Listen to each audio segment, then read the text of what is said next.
Okay, Nella. ಇಲ್ಲೇ ಬರುತ್ತೆ ಬಿಡು ಕಮೆಂಟ್ಸು.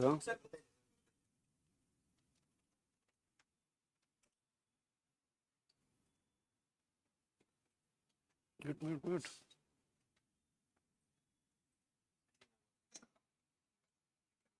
ಅಲ್ಲ ರಿಪ್ಲೈ ಬೇಡ, ನಂಗೆ ನೋಡಿದೆ ಸಾಕು. ಓಕೆ ತಾನೇ ಹಾಗಾದ್ರೆ? Yeah, good morning all. Yeah, so those who are watching online or those who are not from Insights. So my name is Manjunath. I normally teach polity and governance here. Fine, so we'll be starting with intensive bridge course for GS2 mains. Obviously you'll be knowing all those things by now. Now before that, what you have to understand is how to approach mains. So those aspects obviously we have to discuss for at least half an hour, 1 hour, because so that you will have a better understanding. Most of you would have given prelims, or how many have given prelims at least? Okay, fine. So you would have given prelims means obviously I understand you may be in the borders, you may be clearing or you may not be clearing whatever issues. So but as I keep telling multiple times by now, I would have told, so that if you don't make use of those whatever 3-4 months as of now, so then you will not get the time to come back to mains mode. You will only get the chance for next after prelims only, because obviously you understand how certain uncertain prelims have been made. So by the time of December or January, again you will start going into the prelims mode again. So then if you have not done the core foundation work, that means the key subtopic syllabus, notes for each and everything, so that you are able to handle at least a 15 marker answer, or you have not written the answers for PYQs, or you have not yet written the 3-hour test multiple times and made short notes, obviously it will be impossible for you to come back to the mains mode until next, like whatever mains, May, June, till that time. So it's better you clear, you don't clear. So whatever the issue is, unless if you have, okay sir, I have done all the notes, so related to all the key subtopics in the syllabus, I have the short notes also, I have written PYQs also, I have given already 2-3 mains, then it's a different issue. Unless if you are getting, let's say for example, sir I have got 80 in the last mains GS2, 90 in the mains GS2, those people obviously have to go through this. Or else whoever has not done all these things, whatever I told you, more than obvious, you have to make sure that you go through the entire process, make sure that you note down the notes. I'll tell you how the classes will be structured first. Fine, so we'll be, as I said, you might have gone through the videos and all those things. It will be somewhere around, you can say, polity constitution will be for around 7-8 days. Governance social justice combinedly will be around 4-5 days, and then IR will be 2-3 days. So it will take around 13-14 days. Fine, every day almost around 6 to 7 hours of class will be there. More or less throughout the entire course you have to, whatever 12-13 days, you have to write a lot. Fine. So for each and every keyword, obviously you are going to conduct the, what do you call as this, basic conceptual clarity angle, and then the PYQ angle, and then the probable questions angle, more or less everything. It's a more holistic one. Fine, because the assumption is that if you don't do it completely, like holistic wise, you will again end up getting 90s, 85s, because if you have seen the topper score this time in, entire GS, obviously if you've seen, even if you accept GS3, GS1, 2 as well as 4, you have a trend there. People who have completed the paper are able to get in 90s, or even they are able to cross 100s also, if you have seen. 100, 105 is easy to get in 1, 2 and 4. 3 for whatsoever reason they have made, I think 70s or 80s as the average. 90 plus has become difficult. 100 plus in GS3 has become very, very difficult. Rarely you might have seen, I don't know how many have in top 10 have got 100 plus, but in general you will very rarely see 100 plus in GS3. I think from the last 3-4 years they have made that as a kind of a standard for GS3. But GS2, earlier it was the same, but now they'll easily give you till 90s if you have completed the paper. If you have written decent answers also, you are able to get 100 to 105. Now the challenge is to get 110 plus, 115 plus, because the game is always in that half to 1 mark extra in every single question. Fine, because if you, even in general also if you write there, you are easily going to give you 3.5 to 4 marks. The game is to get that, like, I'm telling 50% of the marks. The game is to get that in 10 marker question, you should get 4.5 to 5. In a 15 marker question, you have to get 5.5 they will easily give. 6.5 to 7, are you able to get that? And that too what in the time frame. You will take, sir, I will take 3-4 minutes extra and then write. That means if you take 3-4 minutes extra, obviously you are going to compromise another question.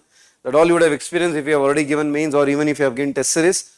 All these are normal aspects. If you give one question more importance, the other question you are absolutely going to compromise. It's better if you give half a minute or 1 minute less also. In that case, what will happen? At least another difficult question you can compromise. Let's say one question was pretty direct. It was a 10 marker. Ideally, you should write in 7 minutes. You wrote it in 5.5 to 6 minutes. Fair enough. What that 0.5 or 1 minute extra that you get, you may compensate in some other difficult question where you don't know, like you are not, points are not flowing easily and all those things. Fine. So these are all big games. Okay. Before getting into that, let's understand the core. As I always keep telling, remember this for all the mains, not just for GS. Again here, for those OGP students, you might be, because I normally dictate all those things, but here you have to keep noting it down, that I will tell you. Fine. So first aspect is, we are going to follow a 3-staged approach. So in this classes, you will not have any kind of dictation. So running notes kind of a one, you have to keep noting it down a lot, very quickly you have to note down. Because all those normal works, like how it happens in normal classes will not work here. You have to be very, very quick. Fine. So in the 3-stage approach, first point, you would have gone through it, but I'll just clarify once for those who are attending for the first time. We will be mostly focusing on the conceptual clarity angle. On 19 subtopics. If you have gone through the GS2 syllabus, you have 19 subtopics. Well, write that. First, let's write the syllabus also. But let's understand the first strategy wise. Conceptual clarity on 19 subtopics. Why do you need this? See, first point is, if you have gone through the 2022 mains paper also, you have 2 to 3 questions on simple basic questions. Like they have asked a question on, what do you mean, what do you call as this? Constitutionalization of the environmental issues by Supreme Court. In simple terms, what are the major Supreme Court cases on environment related issues? That basic question they have asked. They have also asked another question, if you have seen that right to movement and residence is not absolute. It is subjected to certain restrictions. It's a very simple, direct, basic question. But still they'll ask. If you have gone through, before that, 2021, they have had asked a question on constitutional morality. It's a pretty direct, basic question. They have asked questions on financial emergency. They have asked question on joint session. So these are all very, very direct questions also, basics will matter. And two, when we write how to write an answer, there you will get an idea. If for any answer, when you are writing a point, you cannot directly quote the, what do you call as this fact. Like World Bank said this, Second RC said this, Supreme Court said this, judgment article, you can't directly write that. First, you should always have a basic argument, which is driven from your core concept. If you don't have a basic argument, then directly you substantiate, it is not going to absolutely work. That's why first, this matters. Fine. Here, obviously, a lot of overlaps will be there with your basics also, but a little more addition. Then what we'll do is, we'll focus on your PYQs. Because only if you understand and analyze the PYQs, you will identify that there are certain core areas. Every year they'll repeat the questions there. I'll show you the questions and then you will get an idea when we discuss the first subtopic itself. That we'll do. Not just discussion means what? Not just discussing. We will write the answers also. For more or less every PYQ, we'll write the answers, like overlapping PYQs. You have to note down, structure, everything, complete answer we are going to write. Fine, that you have to do. Second, on each and every, then we'll focus on the probable questions. Which obviously, as I said, the probable question itself is framed based on the PYQ discussion. It will be somewhere around 80 to 100 totally in the entire course. 80 to 100 questions. Got it? Now, if you have seen last year, again, this is all completely, this is based on this. Now, we had framed questions on related to, you don't have to expect every year they'll ask. This year also we are telling, federalism question, you will absolutely get it. There are some 3-4 Supreme Court judgment which have kind of one or other you have to get it. For example, there is a Supreme Court judgment already given with respect to the Election Commission appointment. There is a Supreme Court issue going on with respect to the judicial appointment of Supreme Court judges itself. There is an issue going on with respect to same-sex marriages. There is a judgment, if you have seen, with respect to the Delhi one, 239 AA. Like, and for example, what I think these 3-4 UCC is there, but that's pending for a long time. These 4-5 landmark judgments are there. 1 or 2 is more than obvious. They cannot frame question paper without that. It's not like prelims. In prelims, they can ask anything they want to. You have already experienced it. But in mains, it's not like that. because as I have told multiple times, the only simple reason is you have very huge clarity in the syllabus. They can't go much beyond that. Got it? This is the approach that we are going to follow. Fine. Now before going to the answer writing concept, first let's write down the syllabus, because if you don't know the syllabus then it becomes very difficult. GS2 syllabus, please note down, then we'll start discussing. Please note down the syllabus. Let's subdivide it into polity and constitution first. Polity and constitution. You have to be quick.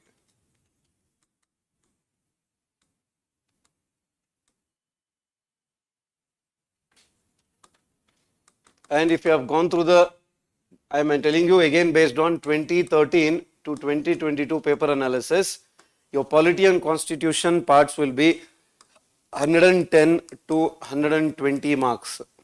You can in a way say 50% marks will be from polity and constitution. Normally what they do is 5 10 marker and 5 15 marker will be polity. 1 10 marker, 1 15 marker will be governance. Again 2 10 marker, 2 15 marker social justice, 2 10 marker, 2 15 marker is your IR. So 125, normally it is like this, 125 plus 25 plus 50 plus 50. So this is how the normal distribution is. Polity and constitution, governance, social justice, IR. I am telling you ideal. I am telling you, even if you look at the questions, you will get an idea there. 1 to 5 polity, 11 to 15 polity, 16, question number 6, question number 16 governance, 7 and 8, 17 and 18 social justice, 9 and 10, 19 and 20 IR. This is the normal pattern. Normally if you have seen, that is a pattern. Fine. That is one aspect. Now let's write down the syllabus. Then we'll go one by one, so that syllabus, because always remember, if for mains, 2 aspects should be always in your fingertips. One is syllabus. Syllabus means what? Not just broadly polity, governance, not like that. Each and every keyword, major keyword. Then the moment the keyword comes, for example, okay, federalism means, in your mind you should be able to recall, okay, on federalism, what is the core areas on which they ask the question? 2022, what question they asked? 2021 question, what are the questions they have asked? If you don't have these things in fingertips, then remember, I mean, just be cautious. We are in an era of overload of content. We all are. Obviously, just imagine how many websites, how many notifications, this, that, everything. There is no end to content. Then we'll fall behind content. So, the biggest challenge, especially for prelims, is a different one. For prelims, it's all about you fall behind multiple, what do you call this, test series and everything. For mains, the biggest challenge is, because syllabus is too huge, we'll fall behind content. So, if you should not fall behind content, your strength is you should understand, you should be completely aware about what are the topics and where UPSC is asking the core areas questions from. If you are not aware of that, you will 100% fall behind content. Content, always remember, is one of probably 10 to 20 characteristics or parameters, what you call it as, to clear in mains. You might have seen multiple times you come across toppers who speak very normal things. Even if you ask them answer writing strategy, you will not get anything extraordinary. Reason is because it is not about content. Content is one part. It's like, it's a core part. You can't deny that itself. But how do you present it? How do you organize it? What is the language you use? What is the kind of, what do you call this, time frame? Are you able to write it in time frame? Are you able to be dynamic in that exam hall? Means what? All of a sudden new questions have been there. Are you able to manage them? All these matters. Content is just a important part, we are not denying, but not the only part. Got it? So don't fall only behind content. It's the biggest disadvantage you will have. Fine, just stick to the syllabus and core areas and keep working on them more. Fine. Okay, so that is first topic. Then what is the first topic? Historical underpinnings. In this topic, what all are we going to cover? First one is historical underpinnings.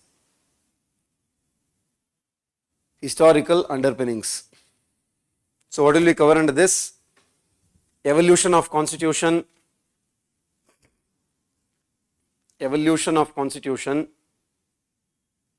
salient features,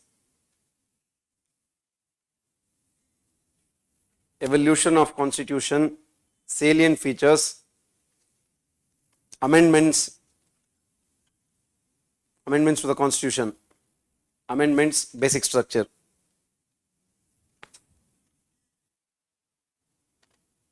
amendments, basic structure. Got it? So these are the topics, and you can take the first part of the constitution. This is where you are going to get the basic questions. Then the second topic, comparison of Indian constitution with other countries. Comparison of Indian constitution with other countries. Okay, in addition to what you have written, you can also write where they ask the questions, all those things. Where you have written the first topic, historical underpinnings, every year one question. This is based on 2013 to 2022 analysis. Every year you will have a question. Every year one question. When was the highest? 2015 they had asked 37.5 marks on the first topic. That means that year, if you can recall, it was all 12.5 marker questions. Every question was 12.5 marker. So 37.5 marks on the first subtopic. Got it. Then comparison of constitutions. Fine, no question till 2017. They have not even touched the topic. But from we'll discuss again from 2017, that means 2018, 18, 19, 20, 21, 22. 5 years regularly they have asked one question. Fine, no question till 2017. 2018 to 2022, one question. Every year one question they have asked. Mostly it is on India, US, India, UK, India, France. That we'll discuss when we come to the topic. And this is the second topic. Third topic, you can call it as executive related, means it can be related to president, governor, or let's say ministers, council of ministers, principle of collective responsibility, those issues, executive. Fine, this is actually a less cost benefit. No question from 2014 to 2021. 2022 in a way they have asked about governor, and we'll write. No question from 2015 to 2021. So 6-7 years they have not touched the topic. Fine, but that's where that depends. If you have, as I told, there are 19 subtopics. You have 20 questions. More or less what UPSC does is on every single topic you will have a question. That is a normal trend. Then legislature. This is probably the most important one, legislature. Every year 1 or 2 questions. And there are also fixed areas there. Parliamentary committee, decline in the parliamentary effectiveness, anti-defection law they have not asked. It's a small reference kind of a question they have asked, that's it. Every year 1 or 2 questions. Fine. Then elections. Elections, okay, write elections separately, then we'll do RP Act. Elections.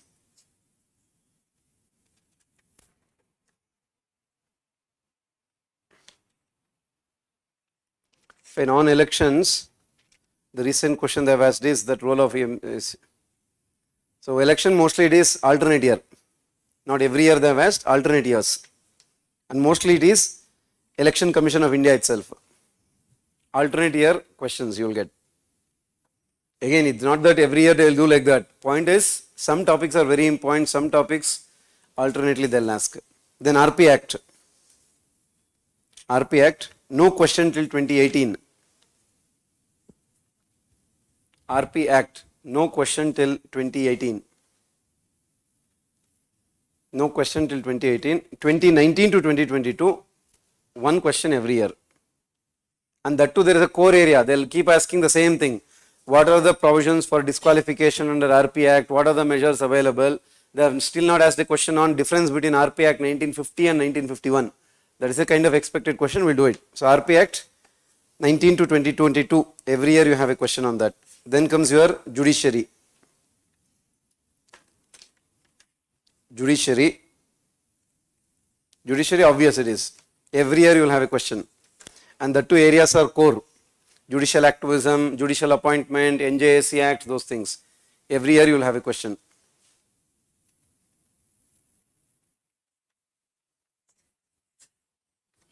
Fine, that is judiciary. Then comes separation of power. This is not an important topic. Separation of power. 2 questions in 2019. So other than that, they have not touched the topic. Separation of power, 2 questions 2019. 2 questions 2019.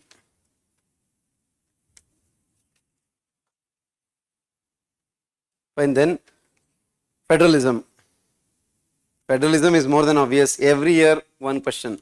It is fixed. Center-state relations. Federalism, every year, one question.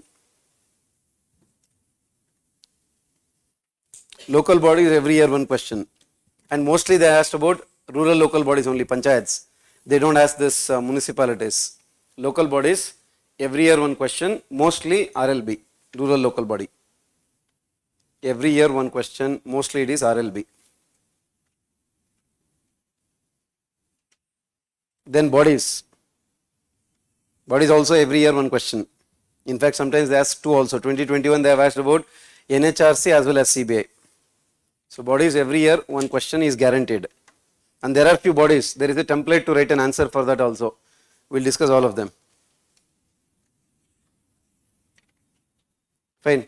So what all have you written? Historical underpinnings, comparison of constitution, executive, legislature, election, RP Act, SOP, federalism, judiciary you have written, right? Federalism, local body, and then bodies. Okay, fine. So that is your polity related. Then governance. Let's finish off the syllabus. Then we'll go to the writing part, how to structure an answer. Then we'll go to the understanding part. Governance. Obviously, you know the governance one. Again, you can subdivide. First one is you can say e-governance. Under governance, e-governance. As I said, how many you get normally? One 10 marker, one 15 marker. Under e-governance. Fine. From 2018, one question every year.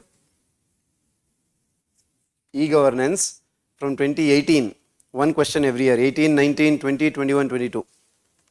From 2018, one question every year. Got it? That is e-governance one. Then you can put a broader subheading called as transparency and accountability. I am just grouping the topics. Take it as transparency and accountability. Under that you will have 4 topics here. You can in a way 5, but let's say 4. What is it? Citizens Charter, RTI. One is Citizens Charter, second one is RTI, third one is social audit. Social audit, then corruption. Then in a way you can say corporate governance. Corporate governance. This topic they have neglected in the recent years. Earlier they used to ask this. When they shifted to e-governance, this topic is neglected. Fine, but still there are questions that we will discuss later. What are the previous questions on that? So as I said, from 2018 they have shifted to e-governance. Till 2018 this was an important topic. Then your third one, make it as another broader. Various actors in development process. Various actors. Various actors in development process. Various actors in the development process. Various actors in the development process. Fine. Under that again, first one is pressure groups. This is actually a very important one, pressure group. Second one is your SHG. First one is pressure group. Second one is SHG, self-help group. Or you can say SHG, MFI. MFI means microfinance institution. First is pressure group, second one is SHG, MFI, third one is NGO. NGO. Then this is they have not even asked, one this year they have asked a broader one, donor agencies. That means your charitable organizations. Donor agencies. You have 4 keywords under this topic. Got it? Every year one question, more or less it is fixed. 1 year they will ask on SHG. Next year they will ask on pressure group, next year they will ask on NGO. 1 year, every year single question is fixed. This is the only year 2022 they have not asked on it. And then comes your role of civil services in democracy. This is not a often repeated topic. Every 2-3 years once they will ask, that's it. Role of civil services in democracy. Role of civil services in democracy.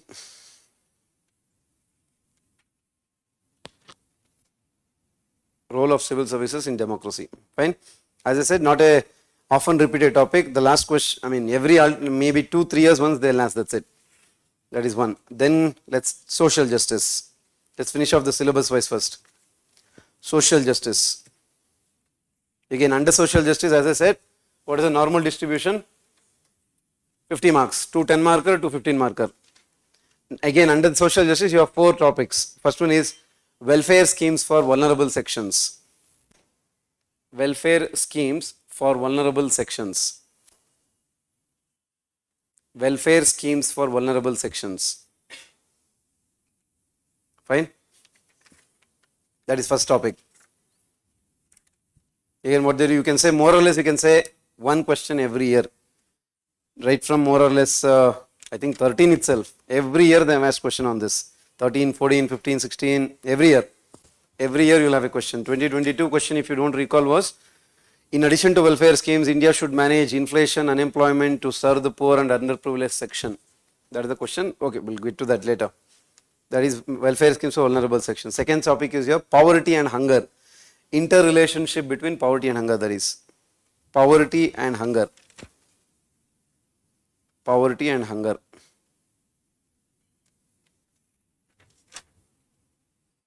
Fine. That is your second topic. Again, more or less you will get, you have 4 topics, every year single question you will have. Then social sector policies. This is social sector. Social sector policies. Social sector policies. So that means what are it? Education.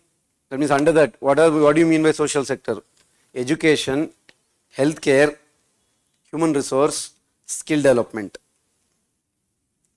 So these are the 4 key areas under which they will ask. Education, healthcare, skill development, human resource. Got it? Every year one question. The 2022 question, if you have not gone through it, it was about Right to Education Act 2009. That we will discuss later. Fine. That. Then next one, policies on other sectors. This is normally rare. Policies on other sectors means what? If they ask on GST, all of a sudden, last year if you have seen in 2022, they have asked a question on Gati Shakti Yojana. That is under this. Policies on other sectors of economy. You can add on economy. Policies on other sectors of economy. These 3 I will be going to handle. But just for the noting it down, please note down IR syllabus also. That Shashank sir will handle at the end. International relations. Again, as I said, 50 marks, 2 10 marker, 2 15 marker. What is syllabus? First one is India and its neighborhood relations. That means they'll ask about India, China, India, Afghanistan. Last year they have asked on Sri Lankan crisis, if you have heard. India and its neighborhood relations. First topic. Second topic. Policies and politics of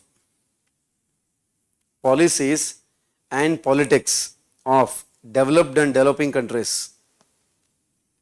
Policies and politics of developed and developing countries. Fine. That means what? In other words, it is mostly about India-US relation, India-Russia, or India-European Union, India-Japan. Those things are your policies and politics of developed. Then comes your Indian diaspora.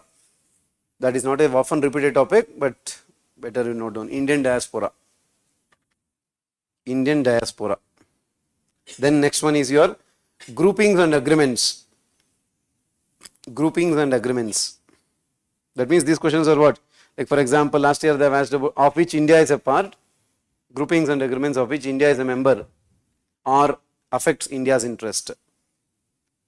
Of which India is a member or affects India's interests. So last year they have asked a question on I2, U2 if you have seen. Before that they have asked about AUKUS, India, Australia, UK, US, like that every year they will ask. Groupings and agreements of which India is a member or affects India's interest.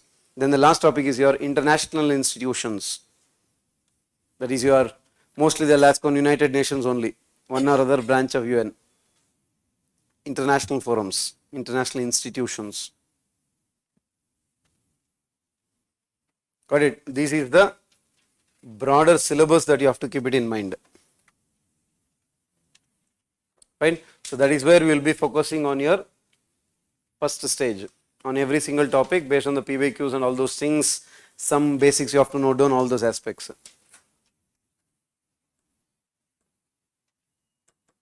Fine. Then what I'll see, if you have seen the toppers copies, you will understand that this is kind of an understanding that I have. You will have a kind of sine wave approach for your answers. Normally what we do is, you can say here will be candidates who write very, very generalistic answer. Please understand this. Very generalistic answer they write. Fine. That means on an average you will get 3 to 3.5 marker if it is a 10 marker, or you will get 5 or 5.5 something like that if it is a 15 marker. So because you are only writing very generalistic answers, no substantiation, no, like every paper will have that kind of language, nothing you are using, very general answers, lack of transparency, lack of implementation, corruption problems, this problem, if you are lack of people's participation, if you only write those kind of answers, you are only going to get this kind of score. You will end up still getting 80s, 85, 90, but it is of absolutely no use. Fine. So then comes your, if you want to reach here, so what you have to do is, you have to have both, or you can say kind of holistic answer plus clarity of thought. Clarity of expression means whatever you are writing, you have to have clarity in what you are trying to say, and evaluators should easily understand that. You are trying to write an answer, but you are complicating. Either your language is complicated, or maybe presentation issues are there, or whatsoever. Then obviously you are going to come down to here. Here are people who complicate the answers. Means what? Multiple examples, facts. So you just keep on writing those things, obviously you are going to complicate your answers. So if your complicated answers means score will come down. Got it? So that's why it has to, again, it has to be simple also. That's actually a very key word. Simple language, you can say. Simple means then don't confuse with generalistic. Simple language. Fine. For example, if you have seen last year Shruti Sharma's copies, rank 1. So you will have all those angles. She uses a little tough language, but you can easily understand that. Before that, if you have seen Vishaka Yadav's copy, Vishaka Yadav's copy is more or less like an ideal answer copy in the last 4 or 5 years. If you have seen, if you have not seen, please go and watch, go through our copies. I think rank 5 or rank 6, 2019, 2020 mostly. There will be no scratch, more or less no scratch from question number 1 to question number 20. Every answer will be very simple to understand. Wherever possible, she will use the mappings. Wherever possible, she will come up with the tabular columns. Wherever possible, she will come up with mind maps kind of a one. Wherever possible, she will make it very easy for evaluator to understand. But that's it's actually very difficult to do that. It's not so easy. Writing complicated answer is very easy, because you can usually keep on writing whatever you want to. Writing in such a way that the evaluator understands easily is the biggest challenge that you have. That's why your answers should have very simple language. Got it? So that is where you have to, if you get that, you are going to get 50% score. In GS I am telling. Same perspective you can put it in optionals also, 50% score in GS. Means that's where you get 120 plus. 115, 120, 122, that range if you want to reach, you have to have that perspective. Understanding? Language has to be very simple. Plus clarity of expression should be there, presentation, organization, all those things should be made. Then another one, as we use, just another keyword that I try to use is so that you keep that in mind, the triple R one. That means the 3 R's that you have to always remember is, first is the revision. That means for mains.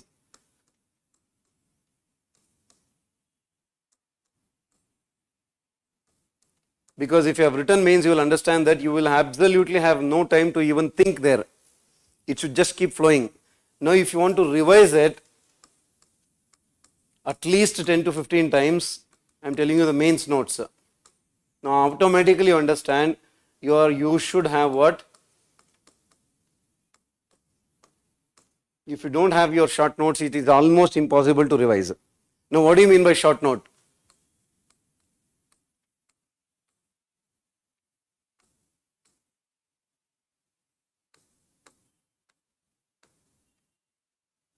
This is what you mean by ideal short note. Your entire GS, one GS, let's say GS2 notes means it should be in less than 100 sheets. Plus or minus 10, 20, it's fine. But the core notes, it should be in less than 100 sheets. That is the goal, that's what we are trying to do actually. If you have that and it contains more or less everything, then keep on revising so that it should be in your fingertips. You have to go there because they cannot give anything radical question there. They have to stick to in and around this. So answers will flow. When you look at the questions, you will understand that. When then comes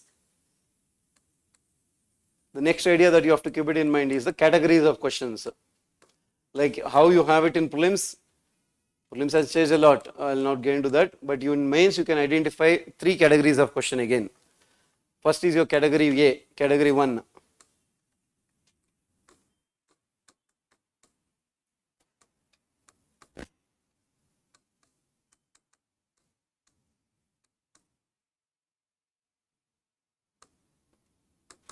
That's your direct question. Like on federalism, local body, all these things, you don't have to think anything. Constitutional morality, constitutional, what do you call this, financial emergency, joint session, parliamentary effectiveness, those are all very, very straightforward question. Fine. And it will be around, you can say, 10 to 14 questions. It again, it varies. On an average, you can say 12 to 13 questions will be your category A. Pretty direct. You don't have to think much. Make sure that you write within time frame. That's a challenge for you. Fine. This everybody will handle. Your scores or how will you get 110 plus or 120 plus doesn't depend on this. It depends on your second two, because that is where a lot of the students, either you will waste time or you can't write generalistic. I mean, you will end up writing generalistic answer. This is your broad general questions. Means you know what they are trying to ask, but you don't know how to structure the answer. Like for example, mostly the questions on relationship between poverty and hunger, vulnerable sections, bodies sometimes, those are all very general broad questions. You know the content, but you only have 2-3 points. How do you write a 3-sided answer for it? And UPSC also uses another trick, if you have observed, especially they use it in GS3. What they do is, the questions where you have very less content, they'll ask it as a 15 marker. The questions which you have too much of content, they'll ask it as a 10 marker. Now there you will feel I have so much to write, but you don't have space. Another one, you want so much to write, but you don't have content. These are all games that they play. But mostly in GS3, GS2 they don't play this, but that is this matters a lot, because here you will have 4 to 6 questions also, depending on, again, it depends on if category A increases, this decreases, so vice versa. Fine. Then comes your category C, which is normally rare, but you can never say no. This normally it is in GS1, correct, like world history kind of a questions, where it is very random. You have absolutely no idea at all. For example, in GS2, as I said, it's very rare. A few years back, they had asked a question on UNESCO McBride Commission report. If they ask a question on UNESCO, that means it becomes your category B. Obviously, if you have studied for GS2 mains, who doesn't know about UNESCO? But what if they ask about 15 marker? How do you write an answer about for a 15 marker on UNESCO? You know about UNESCO, but how do you write 15 marker? That's the challenge. Then it becomes B. What they did, UNESCO's McBride Commission report. How do you write an answer for this? And that was a commission which was formed 20-30 years back. So hence those are all very random questions. This is rare. It may be normally it is 0. But if they want to make it very, very difficult, it may be 2. But normally it is 0. They don't ask. It will be 14, 6 or 15, 5, something like that will be the normal categorization. Fine. Are you going to score 120 or 120 plus or 110 plus or not depends on these two. How do you handle them? Because this more or less any serious aspirant will handle. More than obviously, who would not have studied the the core syllabus? Everybody would have studied. Who would not write an answer on federalism, local bodies? They're more or less important. We are not saying no. There also you can get maybe half a mark extra in every single question compared to a normal candidate. But how do you handle these two? Especially category B. That's where all the challenge lies. Got it? Then for those who have still not understood the importance of time, that also I will clarify, because in the first class I am just trying to give a broader picture. Time management issue related ones. Fine. Obviously we know that there is 20 questions. Now if you have gone right from 2013, actually 2-3 years they were asking mostly 10 markers. Every question was 10 marker, 10 into 25 questions we used to have. 2013 and 2014 probably. 2 years they had asked 25 questions 10 marker. Imagine how difficult it will be to write 25 questions. Very rarely people used to complete 22, 23, that's it. Because to reach 25 you have to almost scribble. And that's a very big challenge. Then they made it as 12.5 into 20, every question 12.5. Then that was for 2-3 years. Then from 2018 they have made it as fixed. I think 2017, 10 marker, 15 marker. Got it? So obviously you know that for a 10 marker, ideal one, how many minutes? I would suggest make it as 7 minutes. Fine. You should write a 10 marker in 7 minutes. You should write a 15 marker in 10 minutes. So that what will happen, you will take 70 minutes for this, you will take 100 minutes for this. So that you complete the paper in how many? Fine. This is more than obvious, it is ideal. So if you keep 5 to 10 minutes buffer, one or other way you are going to manage. Or else what will happen, last 10 minutes, 15 minutes you want to write 4 questions. Last half an hour you want to write 6 questions. If you have got to that stage of last half an hour 6 questions, assume obviously you are already 5 to 10 markers behind. Because you can't write 6 questions in half an hour, you will complete it, we are not saying no. We are talking ultimately it's about score, so you are just going to complete it, that's it. So that's why make sure that you handle, and another core issue, remember, in any mains, even in your optional, you are not writing for 3 hours as a whole. Don't take the game as 3 hours as a whole. Take it as every single question is the game. If you take it as, okay, somehow I should write 20 questions in 3 hours, we will complete the paper but end up in 90s. Every question you should write according to the time frame.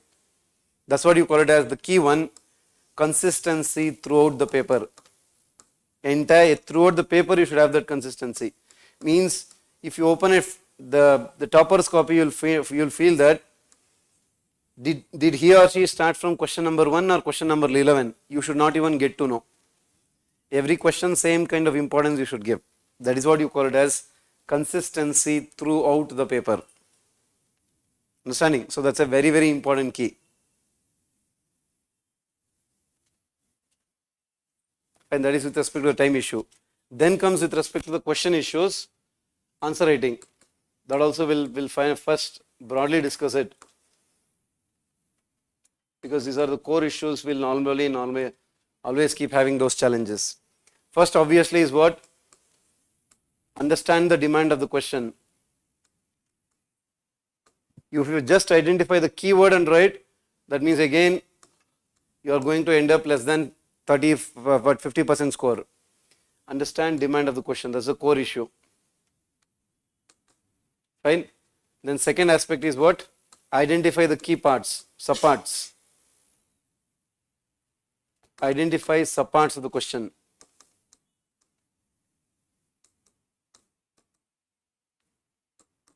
Identify subparts of the question. Third one is address each subpart individually.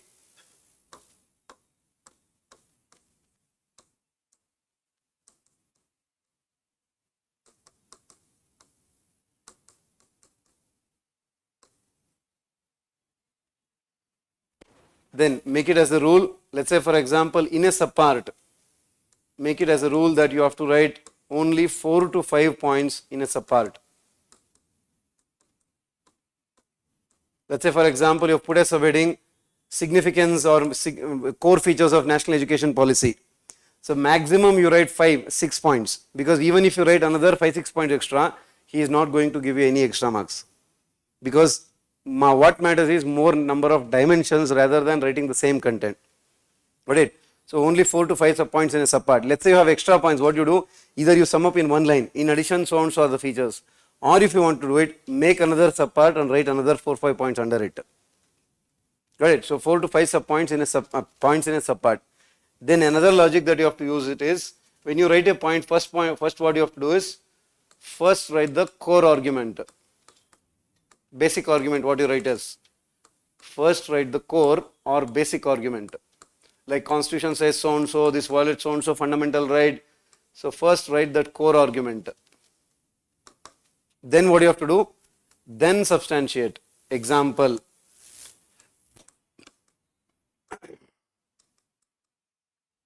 Now what do you mean by the substantiation then?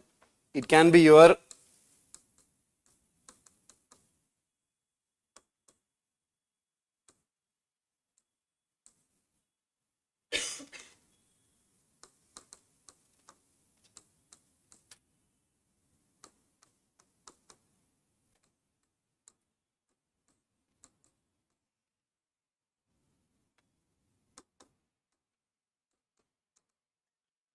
It can be anything. Then comes your substantiation. Again, you don't have to substantiate all the points.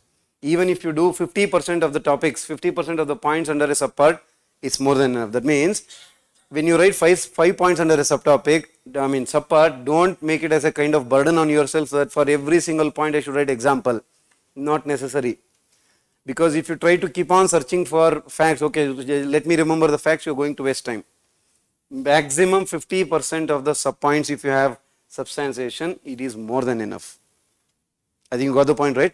Let's say, for example, you have a subpart called as, let's say, criticism. Criticism of anything, of so-and-so scheme or everything. You wrote, let's assume 5 points you wrote. Fine. You don't have to write example for each and everything.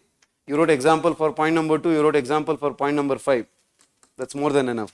If you want, you can write another example for another one. That's it. Fine. Again, example doesn't mean only example. Report, recommendation, Supreme Court findings, so and so in so and so state it has happened like this, so and so country does this. Anything is absolutely fine. So don't search for each and every single point, you are going to waste time. If it comes, it's fine. Because for every single answer, you can't get points like that. Got it? So that is another point. Then, as they keep telling, more than obvious, both structure,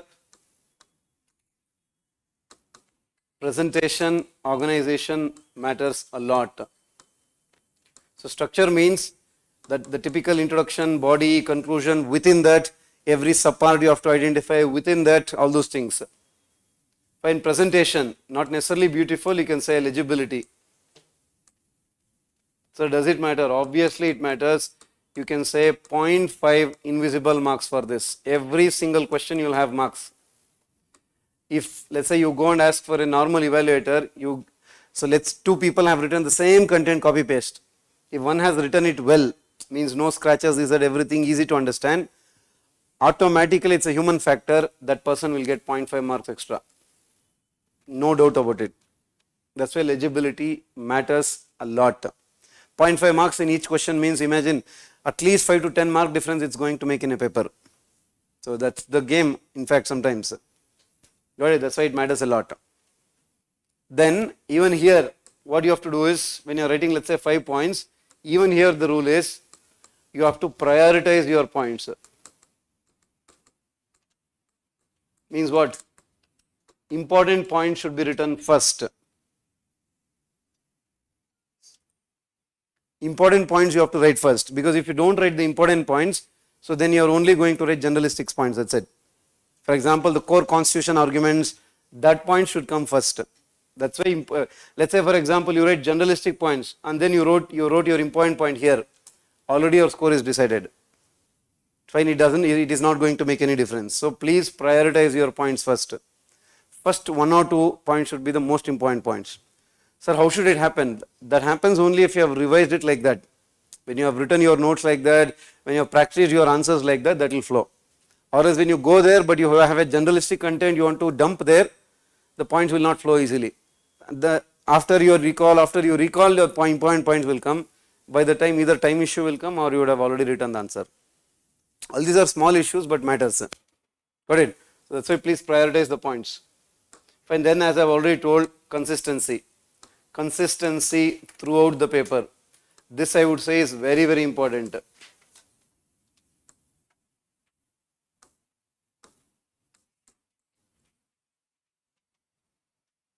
Fine. Another one that matters is management skill.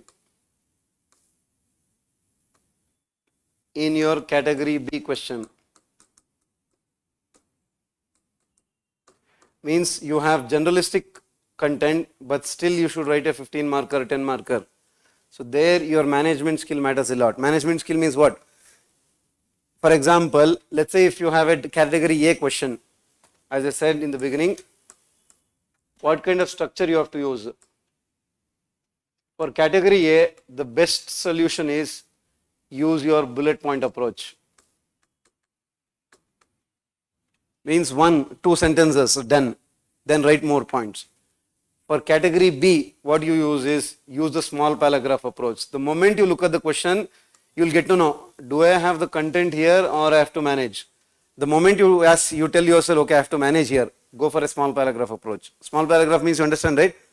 3 lines, 4 lines, so that same point you drag a little bit and then you write the point. Because you have to fill the paper. At least if it's a 15 marker, you have to write at least 2.5 page, or else you can't expect evaluator to give 5.5 or 6. That's how it works. For example, in category A question, you have a very high chance of getting even greater than 50% marks. Means you may get 5.56 in a 10 marker, you may get 7.58 also. 50 marker is rare, they won't give 8, let's say 7.5. In category B, how much ever you write, the maximum that you are going to get is 4 to 4.5 or 6 to 7. 10 marker, 15 marker. Because even we know, even you, that evaluator knows that you are managing. But you should manage in such a way that evaluator gets convinced. Okay, fine, you have balanced it well. The language is correct, your demand of the question is addressed, you have dragged a little bit, I understand, but that's okay. That's a psychological game. Because if you have managed question number A, I mean category A better, and if you manage it like this using small paragraphs, B category question will flow through. If you have not written A well, automatically evaluator will feel, okay fine, that means if you have not even written A well, that means B is gone. So that's why, that's like a base. Then you manage it here, small paragraph. We'll understand that, how you can drag the same points and write. That is your category B1. Fine.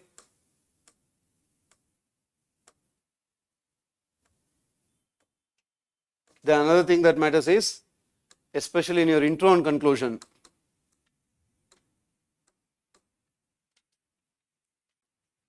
so what matters is you should have more or less like a kind of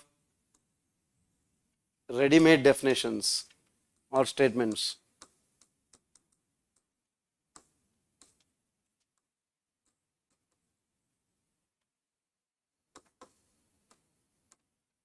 Ready-made definitions or statements you should have. Means what? Let's say for example, the question is on federalism, the question is on parliamentary sovereignty, the question is on constitutional morality. There are fixed definitions. You should have it fixed, you should just go there, dump there. Now at that moment, if you are starting to think, now what should I write the definition for federalism? Your 10 seconds gone. What should I write the definition for parliamentary sovereignty now? What is the definition? Okay, the question is on local bodies. How should I introduce now? If you think there, 10 seconds gone. So 10 seconds in each and every single question you add up. Each and every question, 10 seconds conclusion you add up. Hence, more or less for every single topic, you can make a broad introduction and conclusion fixed. Depending on the demand there, you should change a bit. Let's say if it is a question on, what do you call as local bodies. Ideal local bodies is what? Local bodies have been given constitutional status by 73rd and 74th Amendment. Fine, it is mentioned in part, they are mentioned in Schedule 11, Schedule 12 or Part 9A, Part 9, all those things fixed should be there. Automatically, conclusion for local bodies is what? Local bodies tries to realize the Gandhian dream of Gram Swaraj. However, they suffer from lot of limitations which have to be addressed so that they become true units of self-governance. Fixed conclusion. Depending on the keywords in the question, change a little bit, add that keyword there. Because if you try to manage it there and then think and write the conclusion, the concept of think and write in mains is not there at all. It is absolutely not there. If you are thinking and writing, assume the game is already out of hand. Because if you have given mains or if you have given test series also, you will understand that there is no time at all. Understanding? That's why wherever possible you have to fix it. Ready-made kind of a ones. Statements, for example, Ambedkar statement on, let's say, parliament or reservation. Copy it, keep it. If the question comes, you just put it there. Gandhi on Gram Swaraj, put it. Federalism, let's say K.C. Ware or Granville Austin or so and so, copy it, put it there. Fine, you don't have to. Second ARC on so and so, Niti Ayog on so and so, Sarkarya Panchi Commission on federalism. Fix it in mind. Okay, if there is a question on federalism, Sarkarya Panchi Commission mandatory.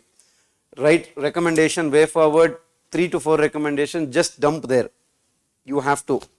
Supreme Court judgments on federalism, keep it in mind. The question comes, you should put it there. Supreme Court judgment related to governor, so and so.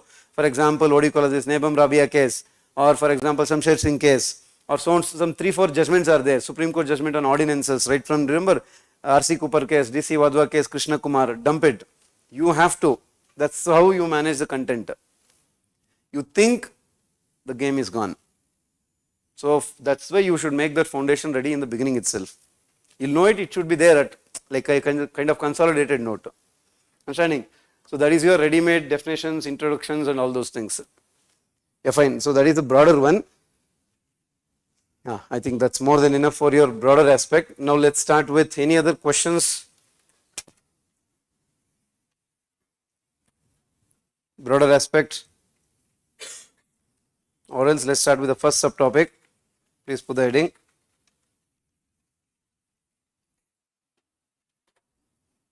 The first one will start. The historical underpinnings.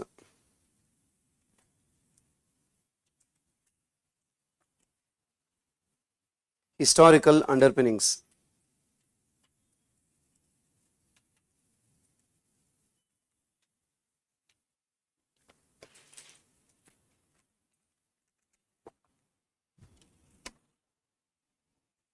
Fine. What all questions have they asked here? Again, subdivide this. First one is, under this, the most important questions they ask is related to fundamental rights. This is the most important topic. Related to fundamental rights. Now, under fundamental rights, what all questions have they asked? This is under fundamental rights. 2022. 2022. Constitutionalization of environmental problems. Constitutionalization. In simple terms, Supreme Court declaring something as part of constitution, part of fundamental rights. Constitutionalization of environmental problems by Supreme Court. What do you have to do? This is a kind of trend they use. Like for example, remember in prelims they use mention in constitution, defined in constitution. Like that, what is the normal trend UPSC uses in last 2-3 years is mention the Supreme Court cases. Case laws, what they tell. Mention, illustrate with case laws they tell. So that question when you write, you should write Supreme Court judgments, that's the point. Mention the judgments. That is 22. Again in 2022, another question, right to movement and residence is free but not absolute. 2022 fundamental rights question. Right of movement and residence. Fundamental, remember that. Freedom of movement and freedom of residence. Right of movement and residence is free but not absolute. It's a very basic question, but you have to make it a little more, how do you differentiate from others, that we will discuss later. Right of movement and residence is free but not absolute. 2022. Then before that, the last question was on 2017. Scope of fundamental rights based on right to privacy judgment. Remember that year you had K.S. Puttaswamy judgment. 2017. Scope of fundamental rights because of that is based on right to privacy judgment. Scope of the fundamental rights based on right to privacy judgment. Fine. Then 2015. 2015, right to clean environment in the context of ban on firing of crackers, Diwali crackers, because that year Supreme Court had given a judgment on that. Right to clean environment based on or in the context of, right to clean environment in the context of ban on firing of Diwali crackers by Supreme Court. That means how do you balance both environment, religious angle, all those things. Ban on the firing of the Diwali crackers by Supreme Court, 2015 this is. Then 2014, freedom of speech and expression in the context of hate speech. Freedom of speech and expression. Freedom of speech and expression in the context of hate speech. This is 2014. In the context of hate speech. Then Section 66A IT Act. Remember which is the case? Section 66A, Shreya Singhal case. Section 66A IT Act, Information Technology Act. Section 66 capital A IT Act, Information Technology Act. In bracket you can write Shreya Singhal case. So this was in 2013. 2013 question this is. Got it? We'll discuss that questions again. I'll show you that so that you'll have an idea also.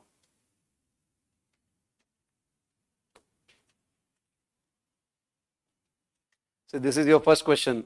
Examine the scope of fundamental rights. That's what you have written.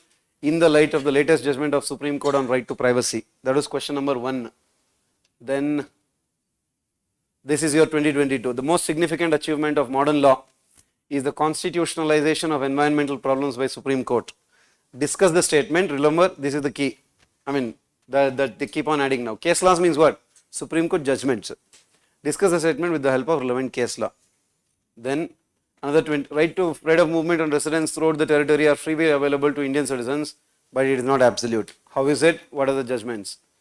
Then as you have written, what do you understand by freedom of speech and expression? Does it cover hate speech?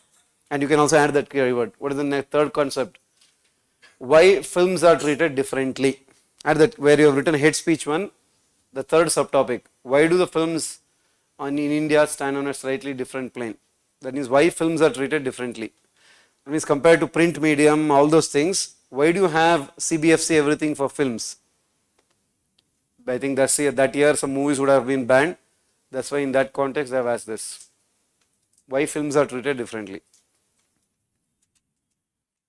Yeah, that means another one, section 66 here that you have written with reference to its alleged violation of Article 19, freedom of speech and expression. We'll discuss that. Then your Diwali. Does the right to clean environment include entail legal regulations on burning of crackers? Discuss in light of Article 21 of the Constitution. Right? Article 21 is what? Dignified life, clean environment and Supreme Court judgments. Fine. Yeah, then DPSP question. Let's finish off the questions first so that you have an idea.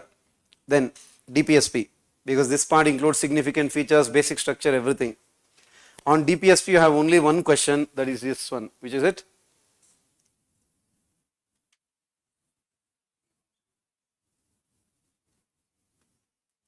Uniform Civil Code, UCC. So even this year you have that in discussion, but I don't think they'll ask because it's a very often repeated question. But there are few other topics. If you have seen few days back, I think June 6th, 3-4 days back, if you have seen, Law Commission gave a report on sedition. So that is a very famously expected, from 2-3 years we are expecting the same question, because every year it is in news. But somehow UPSC has not asked it, so you will have a chance. That we'll discuss in probable question. If you have seen, I have typed it as a first question. That is on DPSP, single question. Then on preamble, only single question on preamble. Adjectives in the word republic. Look at the question, what they ask is, discuss each adjective attached to the word republic. Can you recall all those things? We describe it as what? Sovereign, socialist, secular, democratic. So discuss each adjective attached to the word republic. Are they defendable in the present circumstances was the question. Answer we'll do it later, but just note down the question. Adjectives in the word republic 2016. Then financial emergency, direct basic question. Under what circumstances financial emergency is proclaimed by the president? What are the consequences? Direct, remember in Lakshmikant you will study that. What do you mean by financial emergency? This, that. Copy paste you have to do, that's it. 2018. Then on Kap Panchayats. This actually you can put it, I will not put it in another Panchayat, it's better you put it here itself. 2015. The subtopic is in a way actually fundamental rights itself, but okay. The basics of constitution, Kap Panchayats. 2015, because that year Supreme Court had given a judgment on Kap Panchayats declaring them unconstitutional. That is Kap Panchayats. Then you can put a broad subheading now. Amendment of Constitution. Under amendment of Constitution, there was two questions. Constitution amendment. That is your first question is this. This is the first question. Constitution amendment under Article 368. Can you violate the basic structure? That's the question. Constitutional amendment under Article 368. That means Parliament using its power under 368, can it amend even the basic structure of the Constitution? That is the question. Constitution amendment under 368. Yeah, then 2021, here they have not put it there. 2021 question. Constitutional morality. Again look at it, that's another key they use.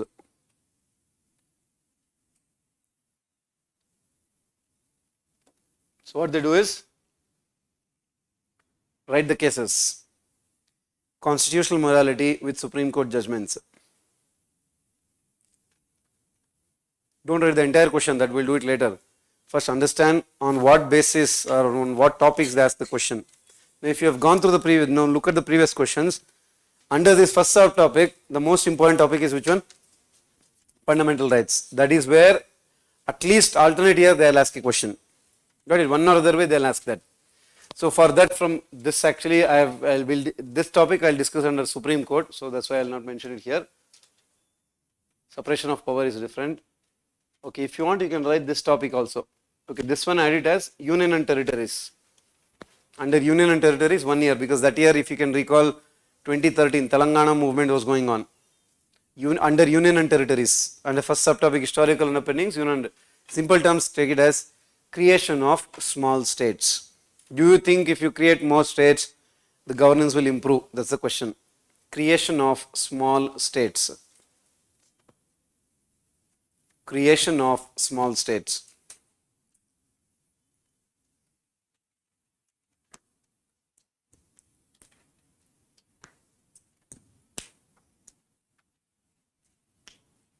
Got it.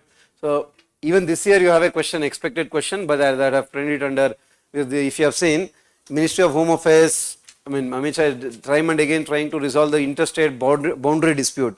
Like for example, border dispute like between Assam and Mizoram, Assam and Meghalaya, the Karnataka, Maharashtra issue will keep on coming up regularly. That issue is also there, but that's not a repeated topic that I will discuss under your federalism, center-state relations. Fine. So this one we'll discuss later, that I will put it on the Supreme Court. Okay. Now the point is, the most important topic, let's write about fundamental rights. Now the basic concept. In other words, it's not like a discussion when we do in your basics or the prelims revision classes. From the mains perspective, if there is a question on fundamental rights, what should you recall? What should you remember? Because as I said, you can't directly write only substantiation or Supreme Court cases. You should have certain basic core arguments also. Only that you have to note down here. Got it? Extra else, we'll do it in the writing part. So obviously, what you have to note down, first one is your part 3, article 12 to article 35. That should be in your fingertips, first aspect.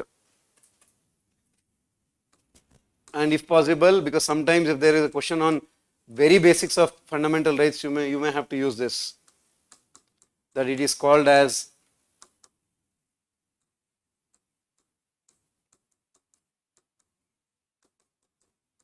so we are focusing on the, you can say keywords or something that you should recall with respect to fundamental rights chapter. You should remember that it is called as, whenever the argument is on this, you can say that it is called as a Magna Carta of Indian Constitution. Those statements you can use. Fine. Then comes what you have to recall, because remember they have asked a question on freedom of movement, residence, everything. So nature or features of fundamental rights, what all should you recall in mind, so that it will help you in your core arguments, basic arguments. First one is what?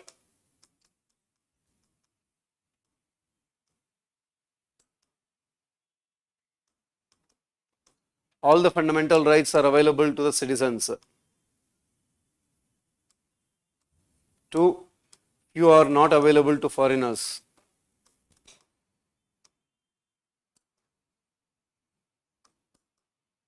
Very basics, this obviously you would have multiple times read for your prelims.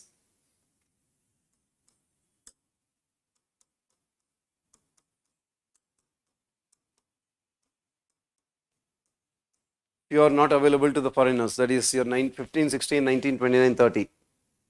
Then on which the question is also framed, fundamental rights are not absolutes. So what will you have?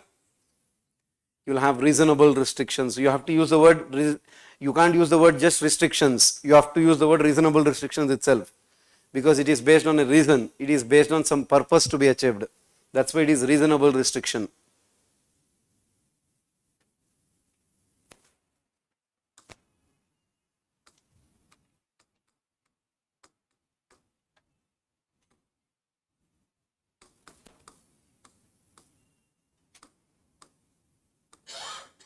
They are not permanent or sacrosanct.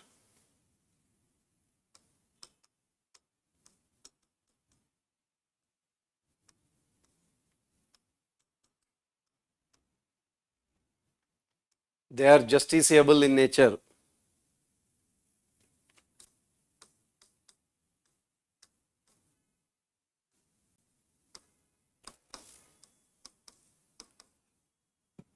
Supreme Court is a guarantor of fundamental rights.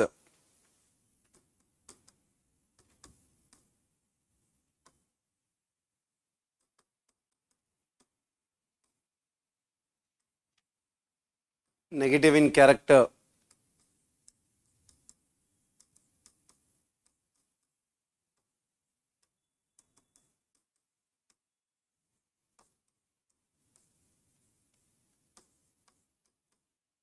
Limits the arbitrary power of state. These are all statements that you can always use. And what it does, it balances between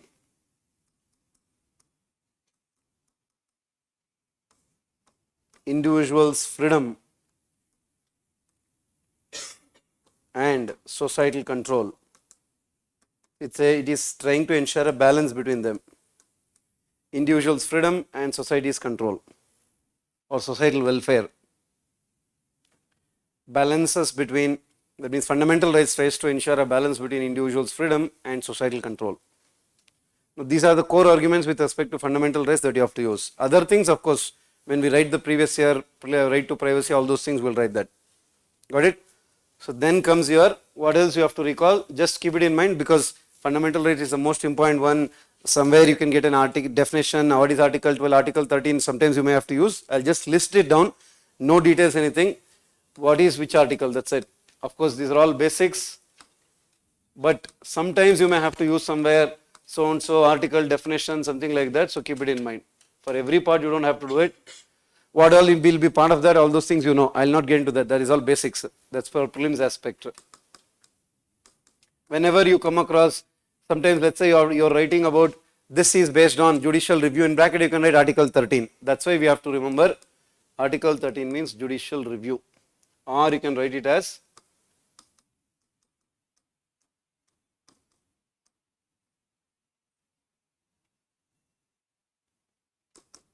doctrine of eclipse. Also you can write, that we'll discuss later.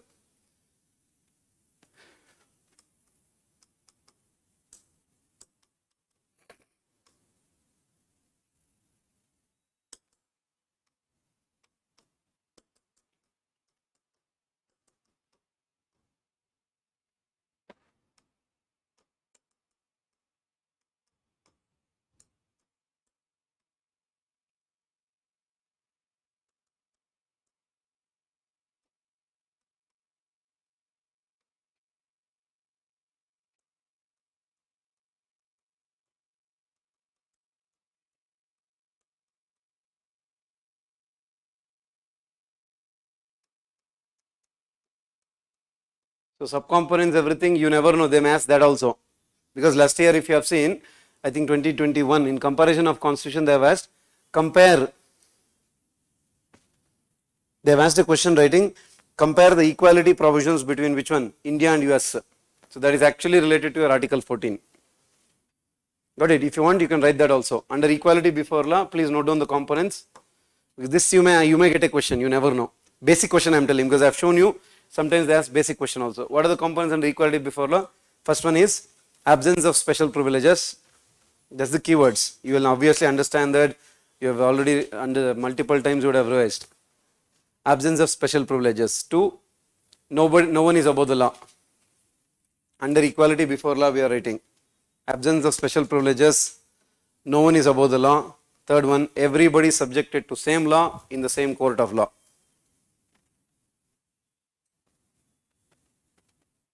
Everybody is subjected to same law in the same court of law. In the same court of law.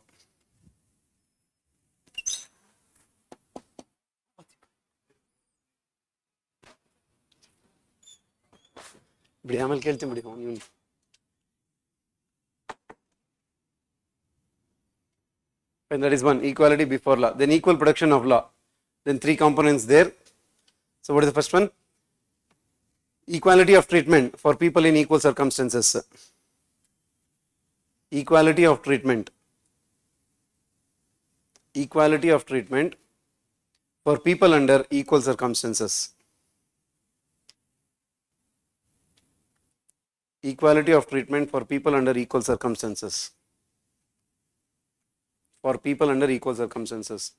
Second component, similar application of same law. All these we are writing so that when you write basic points, you should be able to use this. Similar application of the same law for people in similar circumstance. That means if both two persons have committed the same crime kind of events, you should apply the same law, same punishment, all those things. Exception you leave it. Similar application of same law for people in similar circumstance.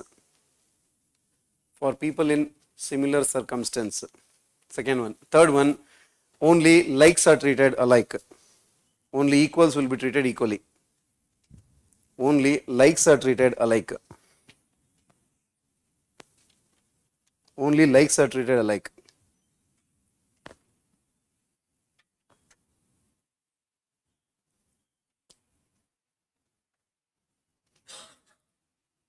Got it? So that also you have to recall. Then obviously you can never forget this. One or other time in entire GS2 you have to use this.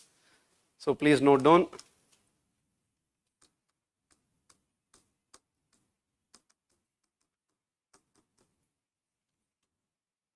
Rule of law, Professor Dicey. We will not discuss about is this word mentioned in the constitution. Those are all prelims aspect, only mains aspect. Three components. What is it? First one, context is what? It is based on UK. Which one? UK common law.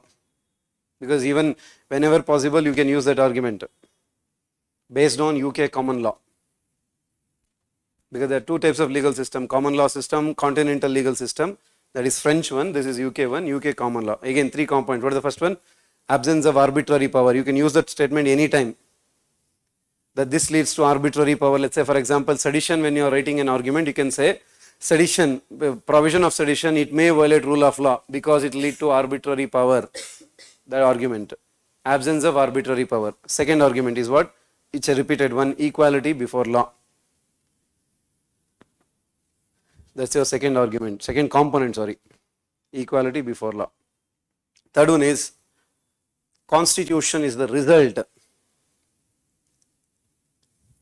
which we don't have it in Indian constitution, all those things you know. Constitution is the result of fundamental rights as interpreted by the courts. Constitution is the result of fundamental rights. Is the result of fundamental rights as interpreted by the courts. Third argument doesn't matter for us because in India we don't follow it because constitution is a source for us. That's all not necessary here. But just first 2 points, you may anytime have to use it when you are using your core arguments. Okay, that is one. Then we will not go into exceptions, all those things, that doesn't matter in mains. Directly, sometimes you may have to quote this, just maintain that. Your 15, that is prohibition of discrimination on certain grounds. Prohibition of, you have a, remember Supreme Court has given the landmark judgment related to EWS, 102nd Constitutional Amendment, 103rd Constitutional Amendment, it has been upheld, 10% reservation. So on that also you may expect a question that we have framed it, there you may have to use it. Article 15, prohibition of discrimination on certain grounds. So what is 15.1, clause 2, all those things you just have to broadly understand. Then what is 16? Equality of opportunity in public employment. Again under that, based on lot of reservation related judgments are there, that I will tell you when we discuss reservation question. Indira Sani case is there, Jarnail Singh case is there, like that many are there. M. Nagaraj case is there. Equality of opportunity in public employment, Article 16. Article 17, which is abolition of untouchability. That normally in mains it doesn't get used, but it's fine. Because this is an important part of the constitution, abolition of untouchability. Then again Article 18 never gets used in mains, but just note down, abolition of titles. So it is normally 14, 15 and 16 which gets used in mains. 17 and 18 is very rare. Fine, abolition of titles. Then comes here, of course, right to freedom, 19 to 18, sorry 19 to 22. Right to freedom 19 to 22. Under that's where you have your this year mains questions. 19 to 22, right to freedom. Under that 19, clause 1, subclause A. Again, 1 year they have already asked. Remember, we wrote a hate speech question. So you may get a mains question like that. 19, clause 1, subclause A, freedom of speech and expression. 19, clause 1, subclause A, freedom of speech and expression. Here you may have to remember few things that we'll write it when we discuss the core. Freedom of speech and expression. Fine, if you want there itself you write what are the reasonable restrictions there. Reasonable restrictions. What are the reasonable restrictions? You have 8 grounds. First, sovereignty and integrity of India. Reasonable restrictions. Sovereignty and integrity of India. Sovereignty and integrity of India. Second, security of India. Sovereignty and integrity of India. Security of India. Friendly relations with other countries. Friendly relations with other countries.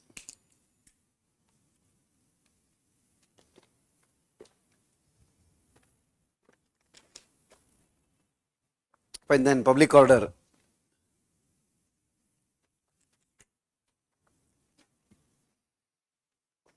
Public order. Then health. Sorry, not health. Morality or decency. Decency or morality. Health comes later. Decency or morality. Then contempt of court. Contempt of court. It's incitement to an offence. That means you're instigating people to get involved in violence. Incitement to offence. Then defamation. Defamation. Now this is an important article, so we'll write the components also, because let it be there. And what all does it include? Based on Supreme Court judgment, it includes. That's what you call it as invisible amendments to Constitution. Based on Supreme Court's interpretation, 19 clause 1 subclause A includes. So these are all important judgments. It's better you keep it in mind, because as they have asked last year, them ask based on so and so case laws. Based on Supreme Court's interpretation, it includes. In bracket you write invisible amendments to Constitution. Invisible amendments to the Constitution. That means you don't find it in Constitution, but it's part of it. Invisible amendments to Constitution. So what all are part of it? A. First one is freedom of press.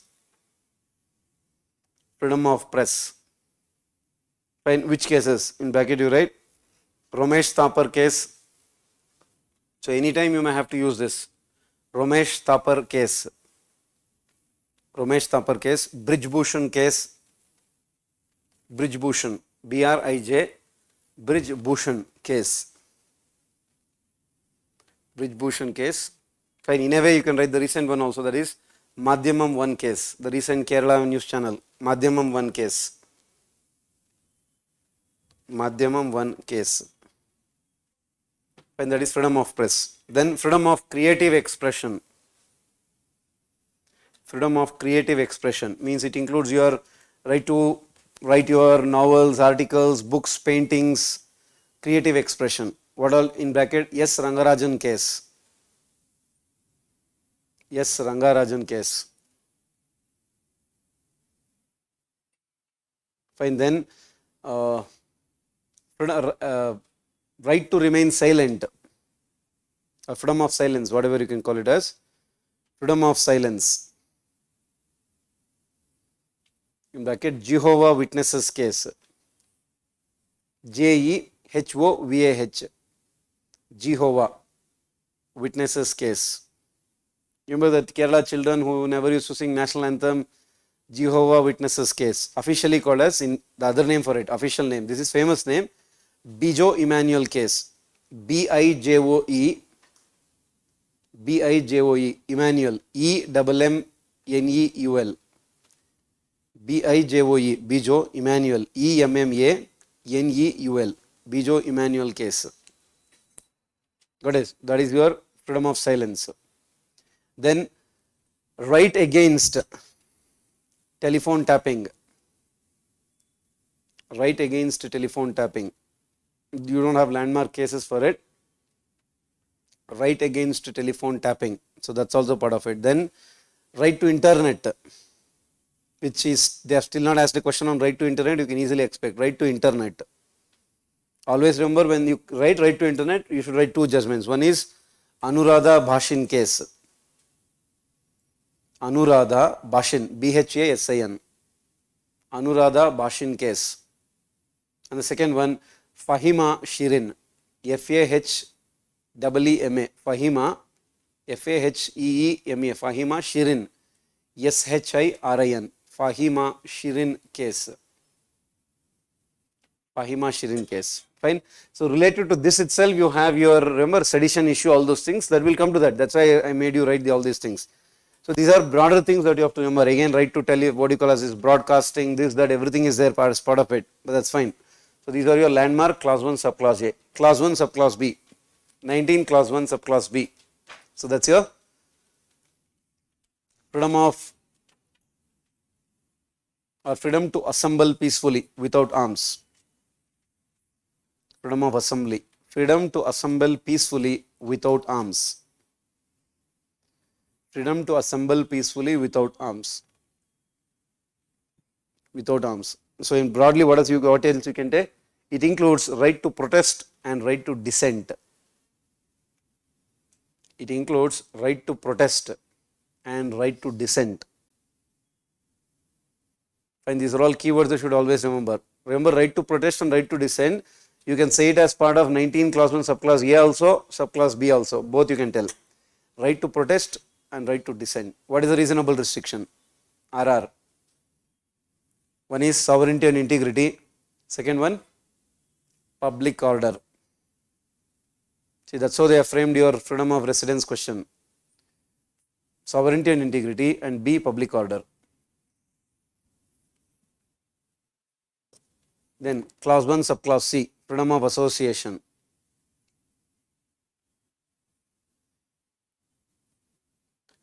Class 1, subclass C.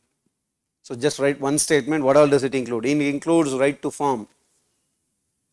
We will not go into the prelims point. I have told you multiple times. We are only writing what arguments or what statements will it get used in mains. Only that we are writing in your mains related notes. It includes the right to form. What all? NGOs, pressure groups, political parties, student unions, cooperative societies, etc. It includes the right to form NGOs, pressure groups, companies, right to form NGOs, pressure groups, companies, cooperative societies, political parties, etc. So all of them. It's a very broader one. Then reasonable restriction. Reasonable restriction. Same, copy paste those two, sovereignty and integrity, public order, and add the word morality. Sovereignty and integrity, public order, morality. Sovereignty and integrity, public order, morality.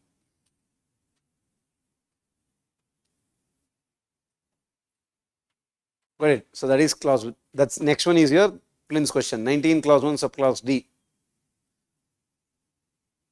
Freedom of movement. Freedom of movement. So we'll write the answer again, but let's write it. What all does it include? So write the point. Freedom for all the citizens. Freedom for all the citizens to move freely. Freedom for all the citizens to move freely throughout the territory of India. The two keywords is, first keyword is citizens only. Second keyword, throughout the territory of India. That means only internal movement. Freedom of citizens to move freely throughout the territory of India. Got it? So keyword is what? Citizens, territory of India. What is the restriction? Reasonable restriction. What is the first one? First one is general public interest. General public interest. General public interest is the first reasonable restriction. Second one is interest of scheduled tribes. That means your entry into Schedule 5 areas, Schedule 6 areas may be restricted. Interest of scheduled tribe. Cases, because this is what is your mains answer also. Cases. Kaushalya versus state of UP. Kaushalya. Kaushalya. Kaushalya versus state of UP. Kaushalya versus state of UP. Freedom of movement of prostitutes, or free movement of prostitutes also you can write. Freedom of the movement of prostitutes. This is a very old judgment, now it has changed. It was given in 60s, I think. Freedom of the movement of prostitutes can be restricted on public grounds. That's what you have written, public interest. Freedom of the movement of prostitutes can be restricted on the public interest. Then the landmark case which is related to Goa, it is the first AIDS reported case of India. Lucy D'Souza versus, Lucy D'Souza is actually the mother's name. Lucy D'Souza versus state of Goa. LUCY. Lucy D'Souza versus state of Goa. Movement of people affected by HIV can be restricted, public health. Sorry, that's the same, public interest. Movement of people affected by AIDS can be restricted. Movement of the people affected by AIDS can be restricted on public interest.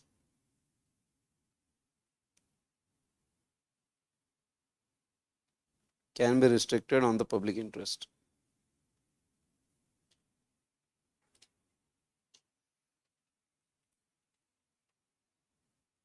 Clear? So that is your, that's whatever you wrote now, in a way if you write it in sentences, that's what is your question, that we'll write later. Then okay, then again clarify another point, this one 19 clause 1 subclause D, it does not include movement outside the country. This one, it does not include movement outside the country.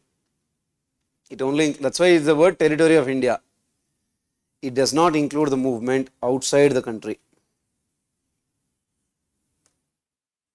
It does not include movement outside the country. Then clause 1 subclause E, 19 clause 1 subclause E, freedom of residence.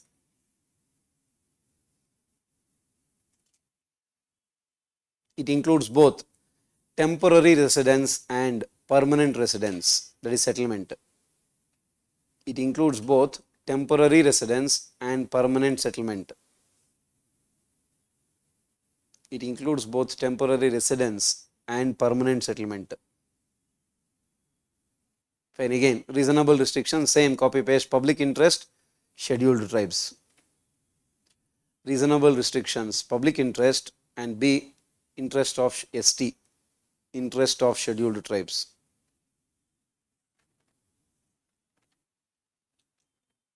Fine. Then 19 clause 1 subclause F, freedom of profession. Freedom of profession. So broadly what does it mean? Right to earn one's livelihood. That's what you mean by freedom of profession. Right to earn one's own livelihood.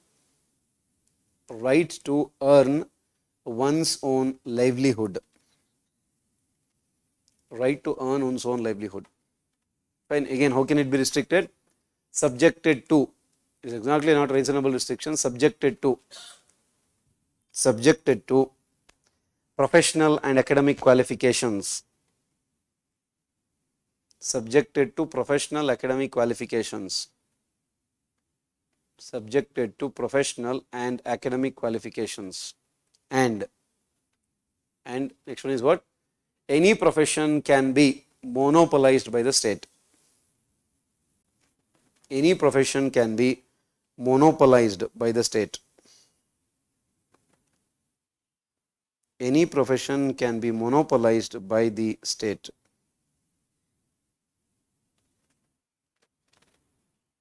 Right? And you can also write immoral, dangerous activities can be prohibited. Immoral, dangerous activities can be prohibited. Like human trafficking, like human trafficking, child trafficking, whatever, human trafficking, all those things. Human trafficking, drug smugglings, arms smuggling, all of them.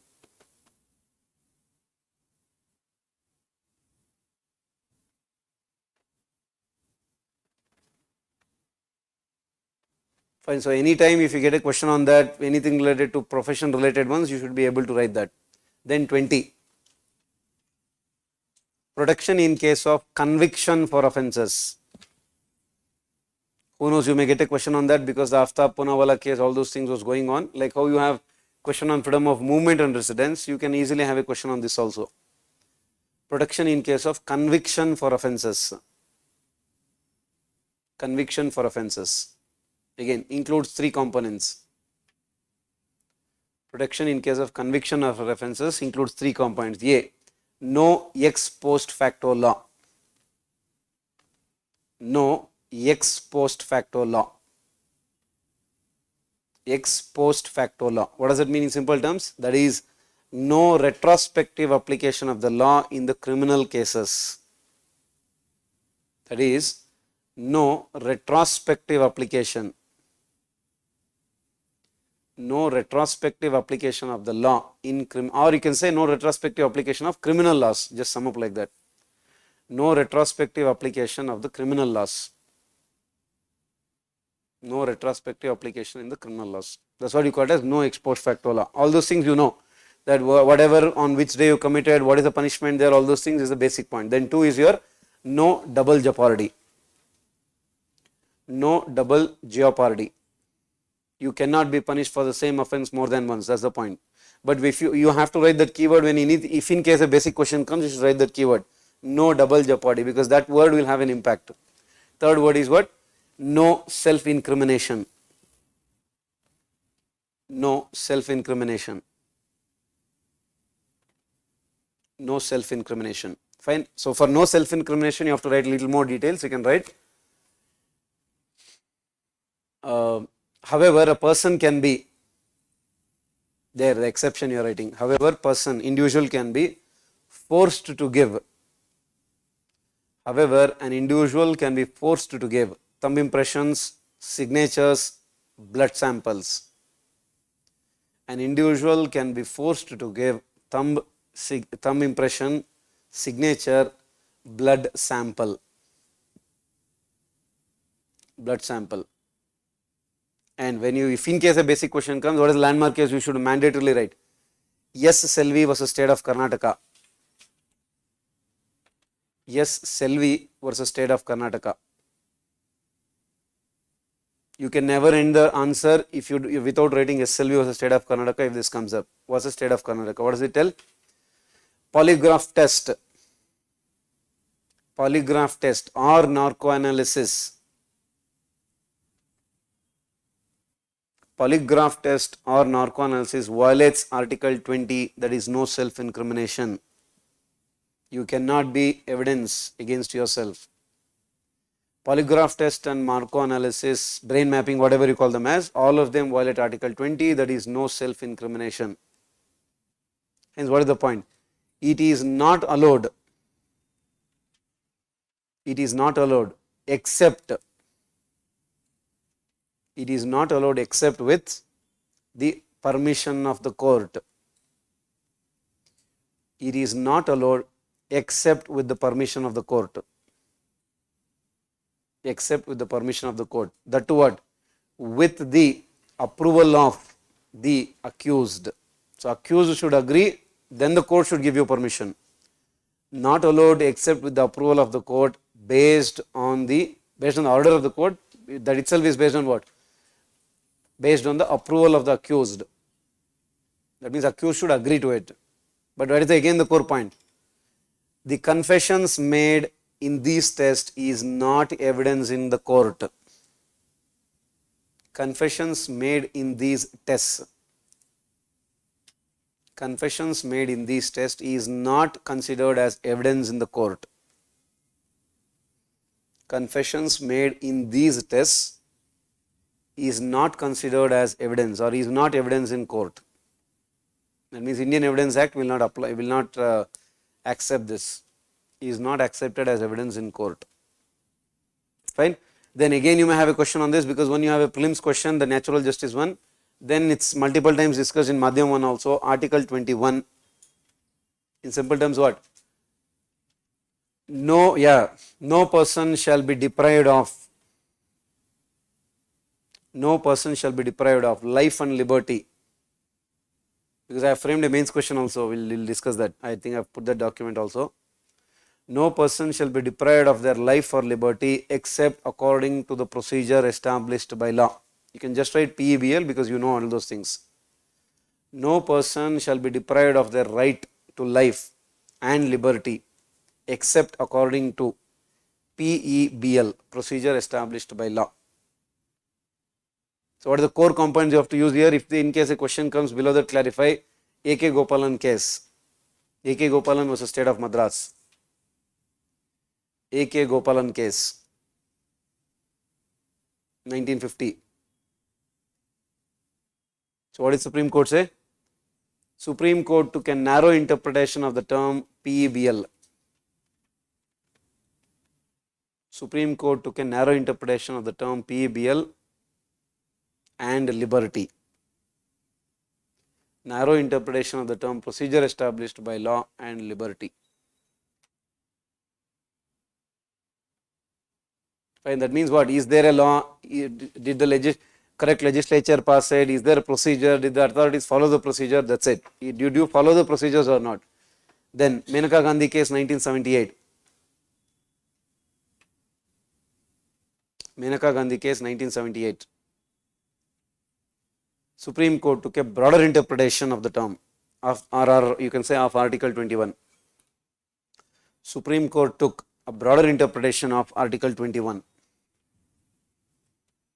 Supreme Court took a broader interpretation of the term or of Article 21.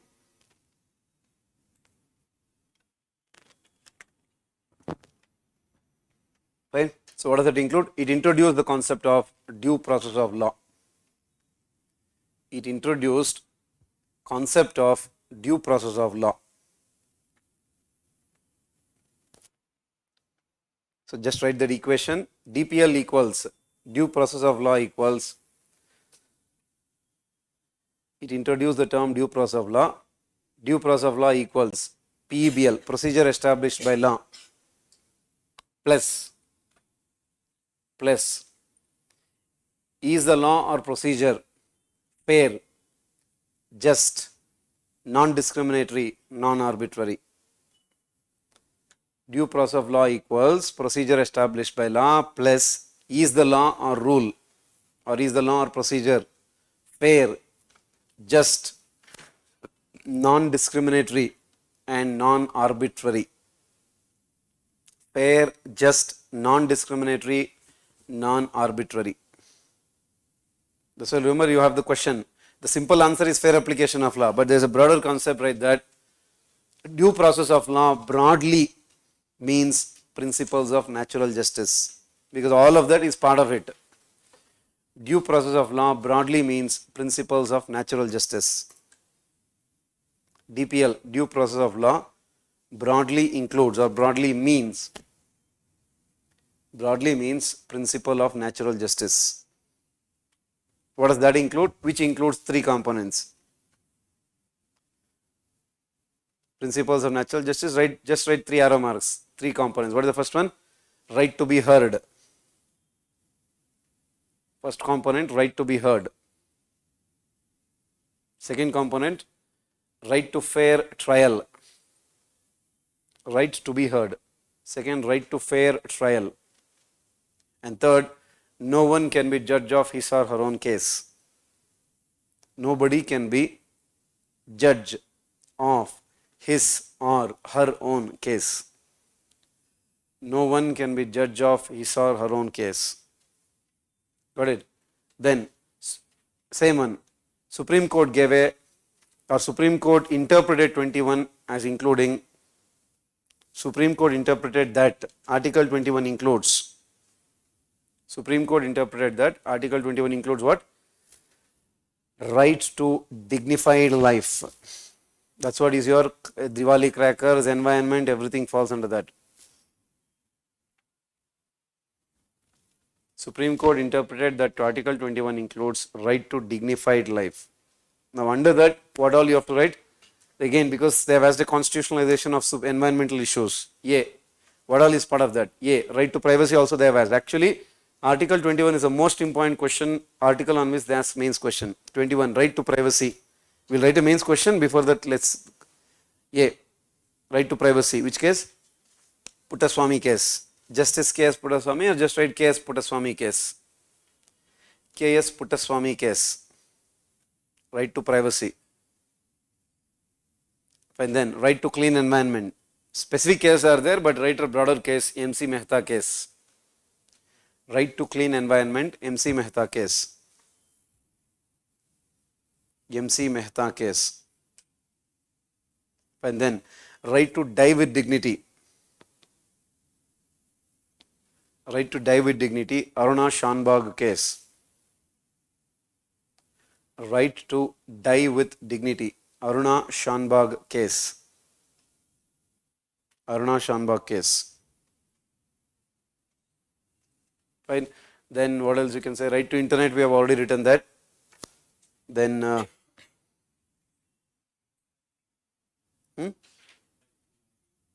Hadia case you can write. Right to choose life partner. Right to gender identity. Yeah, all those things are there. Right to marry. Hadia case. Right to marry. Hadia case. Right to gender identity. Navteej Johar case. Because same-sex marriage is in news. When that comes, you have to mandatorily write Navteej Johar. Right to gender identity. Navteej Johar case.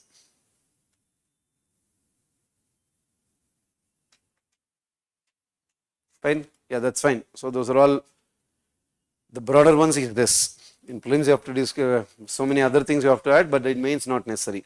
Then right to privacy. Based on this, you have 3 questions on mains. Separately, we'll write the answer. But let's go to the next one. 21 capital A.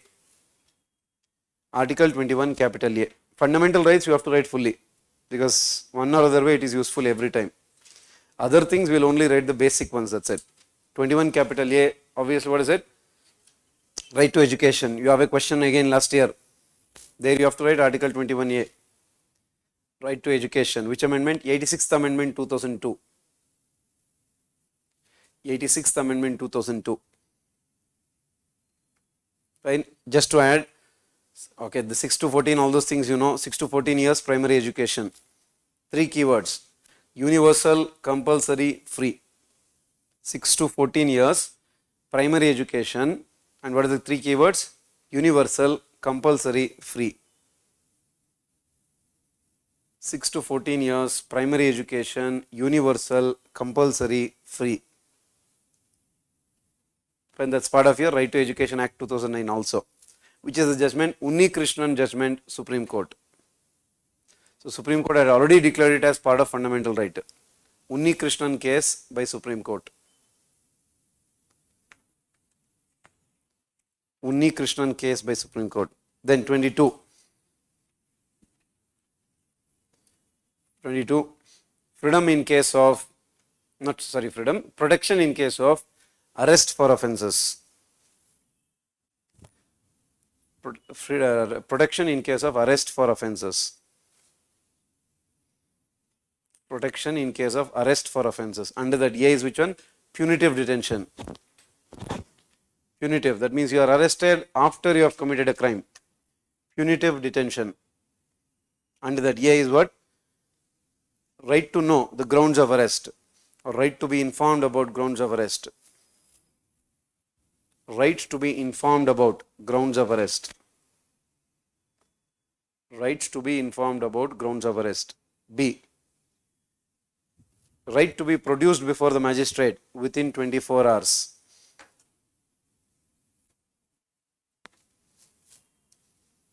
Right to be produced before the magistrate within 24 hours, excluding journey time. To be produced before the magistrate within 24 hours, excluding journey time. Then third one, right to consult a lawyer. Right to consult a lawyer. Fourth one, Right to be released after 24 hours. Right to be released after 24 hours. Again, unless magistrate says otherwise, that's a different issue. Right to be released after 24 hours. This in general. Then preventive detention, B. Only the core points will write. Preventive detention. Fine, what is a simple term? An individual is arrested even before they have committed a crime. This is the definition you have to write when preventive detention issue comes. An individual is arrested even before they commit a crime. An individual is arrested even before they commit a crime based on mere suspicion. Individual is arrested even before they commit a crime based on mere suspicion. Based on mere suspicion. When under that components A, maximum period is 3 months. Maximum period is 3 months. Extended only based on High Court's advice. High Court advisory board, that is there, broad. Extended only based on High Court's advice or High Court's recommendation. B. Second, next one. Right to be informed about grounds of detention. Right to be informed. That means you should be informed about grounds of detention.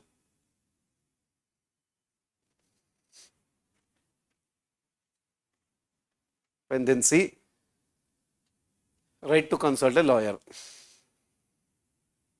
Right to consult lawyer.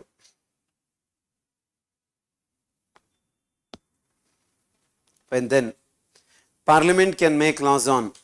Parliament can make PD laws, preventive detention laws on. Parliament can make preventive detention laws on. Parliament can make preventive detention laws on. A. Defense. B. Foreign affairs. Parliament can make preventive detention laws on defense. On A. Defense. B. Foreign affairs. And C. Third one, security of the state, security of the country. This is India. Security of India. Defense, foreign affairs, security of India. Then both Parliament and state legislature. Both Parliament and state legislature can make laws on. Both Parliament and state legislature can make laws on. Can make laws on. A. Security of state. Security of state. B. Public order. B. Public order. C. Maintenance of essential supplies. Maintenance of essential supplies. Maintenance of essential supplies. Now, what are the laws? Famous laws. Famous preventive detention laws. Famous preventive detention laws. Fine. National Security Act. TADA, POTA, MSA. National Security Act, NSA. TADA, Terrorist and Disruptive Activities. TADA Act. POTA, Prevention of Terrorism Act. MISA, Maintenance of Internal Security Act, etc. And then so many are there. UAPA, the very famous one. UAPA, Unlawful Activities Prevention Act. Fine, because one or other way, you may have to use this preventive detention also. Then your 22 is done. Then it becomes easy. Then right against exploitation, 23. Right against exploitation. Article 23 in simple terms, right? Prohibition of. Article 23, prohibition of human trafficking, forced labor. Prohibition of human trafficking and forced labor. Prohibition of human trafficking and forced labor. 24.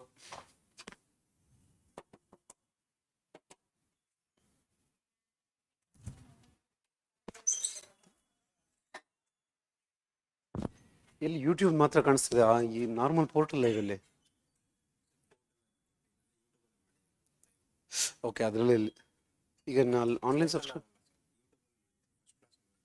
ಹಾಂ, ಅಲ್ಲ ಕರೆಕ್ಟೇ, ಪೋರ್ಟಲಲ್ಲಿ ಒಂದಷ್ಟು ಜನ register ಆಗಿರ್ತಾರಲ್ಲ ಅವ್ರಿಗೆ ಹಿಂಗೆ, ಅವ್ರಿಗೂ ಯೂಟ್ಯೂಬಲ್ಲೇ. Okay, ಹಂಗೆ. Okay, fine. 23, prohibition of human trafficking and forced labor. Then 24, prohibition of child labor. Prohibition of child labor.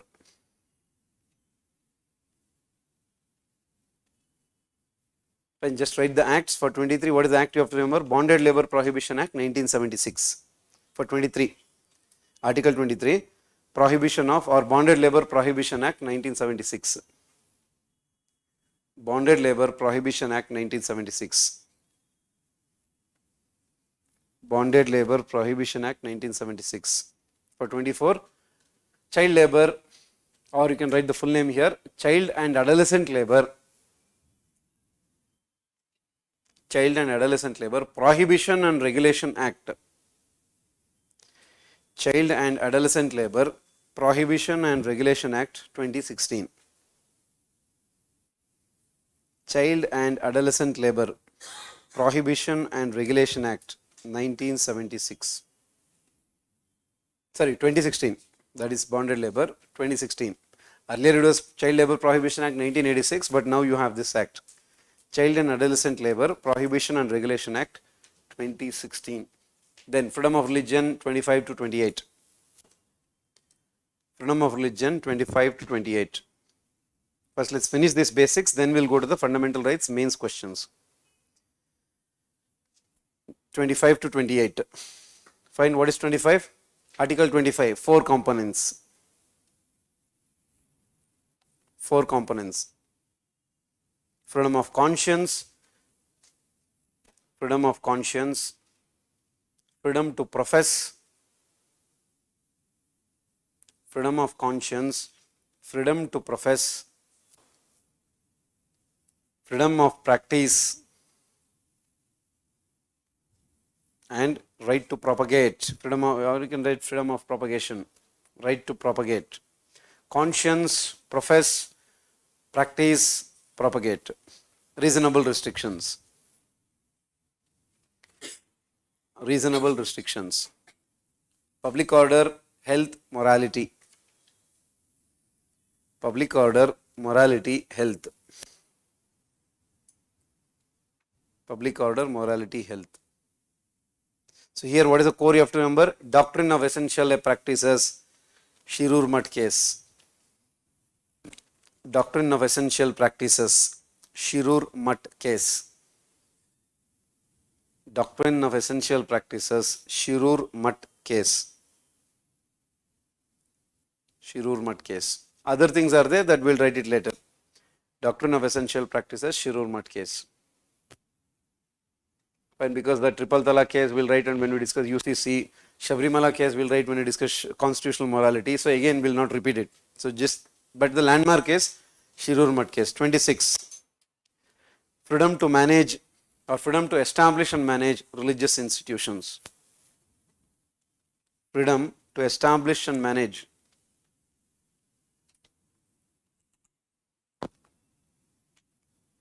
freedom to establish and manage religious institutions. Establish and manage religious institutions. Again, reasonable restrictions, same copy paste. Public order, health, morality. Public order, health, morality.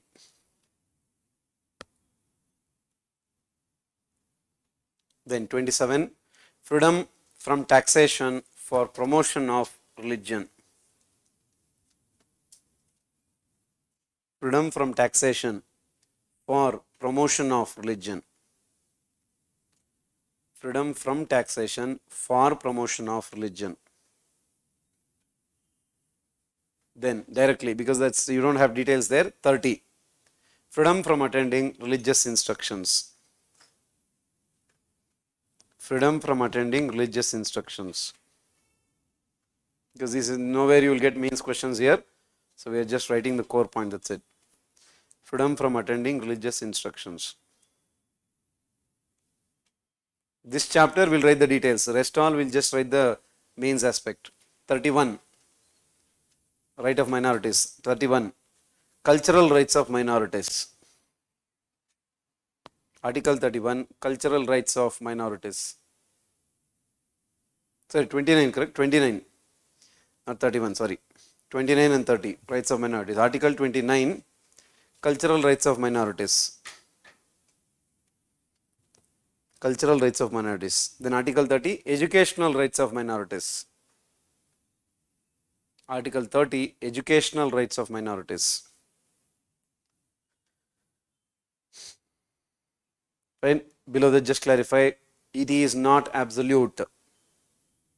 Article 30, it is not absolute, can be subjected to restrictions. It is not absolute, can be subjected to restrictions. It can be subjected to restrictions. Just write the cases. TMA Pi Foundation case.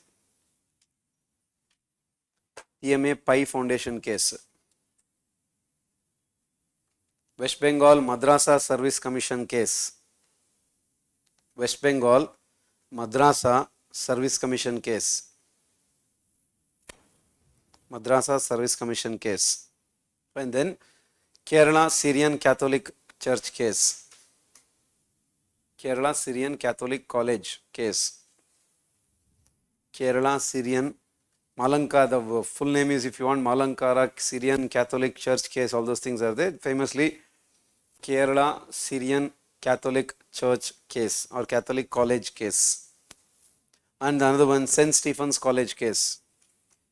Up to 50% of the seats can be reserved for the minorities. St. Stephen's College case, Delhi. St. Stephen's College case. Fine. So then they may anytime ask, just write that Article 32, just write the writs. Those scores obviously will be rowing. Article 32. Remember that Ambedkar had called it as the most important article, all those things. So habeas corpus, mandamus, prohibition, certiorari, quo warranto. Fine, just keep that in mind. Article 32, habeas corpus, 5 writs. Habeas corpus, mandamus, prohibition, certiorari, quo warranto. Fine. And here they have not yet asked, but even if they want to ask a simple question, they may ask, what is the difference between writ jurisdiction of Supreme Court and High Court? What are the different types of, because when they can ask, what are the provisions related to financial emergency, they can anytime ask you, what are the provisions related to Article 32. So if in the case they ask, you just be ready, 32. Then 31, you can say, just put a broad heading, right to property. Right to property. 19 clause 1 subclause F. 19 clause 1 subclause F. Right to acquire, hold, dispose property. 19 clause 1 subclause F. Rights to acquire, hold, dispose property. Acquire, hold, dispose property. Article 31. Right against deprivation of property. Right against deprivation of property.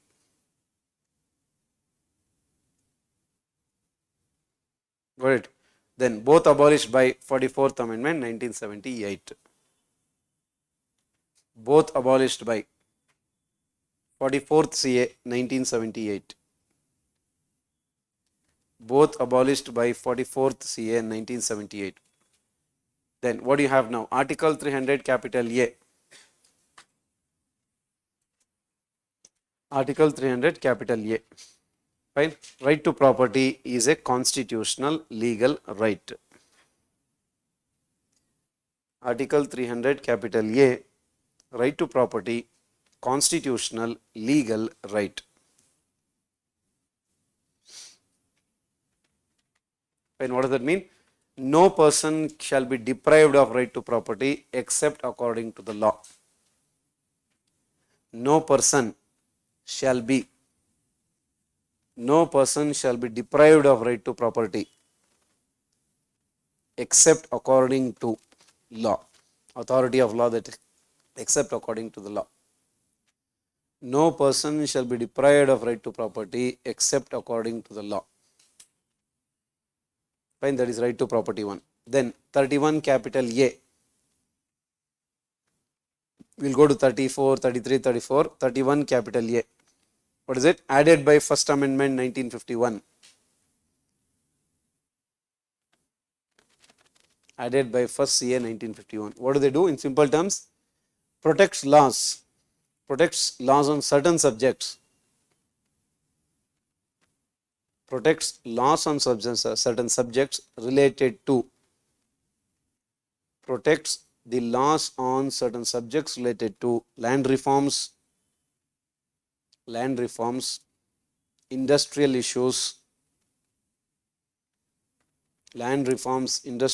etc.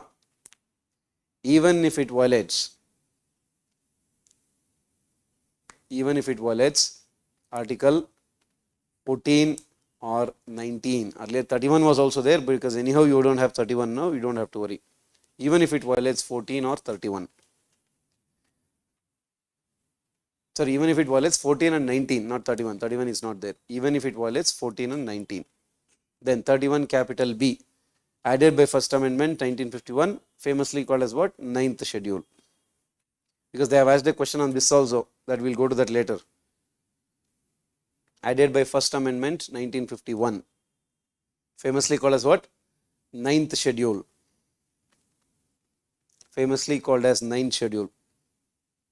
Fine. Broader in scope than 31A. Broader in scope than 31A. Broader in scope than 31A. Protects any law based on any subject. Protects any law based on any subject. Protects any law based on any subject, even if it violates any fundamental right. Protects any law based on any subject, even if it violates any fundamental right. Even if it violates any fundamental right. What is the only thing? If it is placed in 9th schedule. If it is placed in 9th schedule.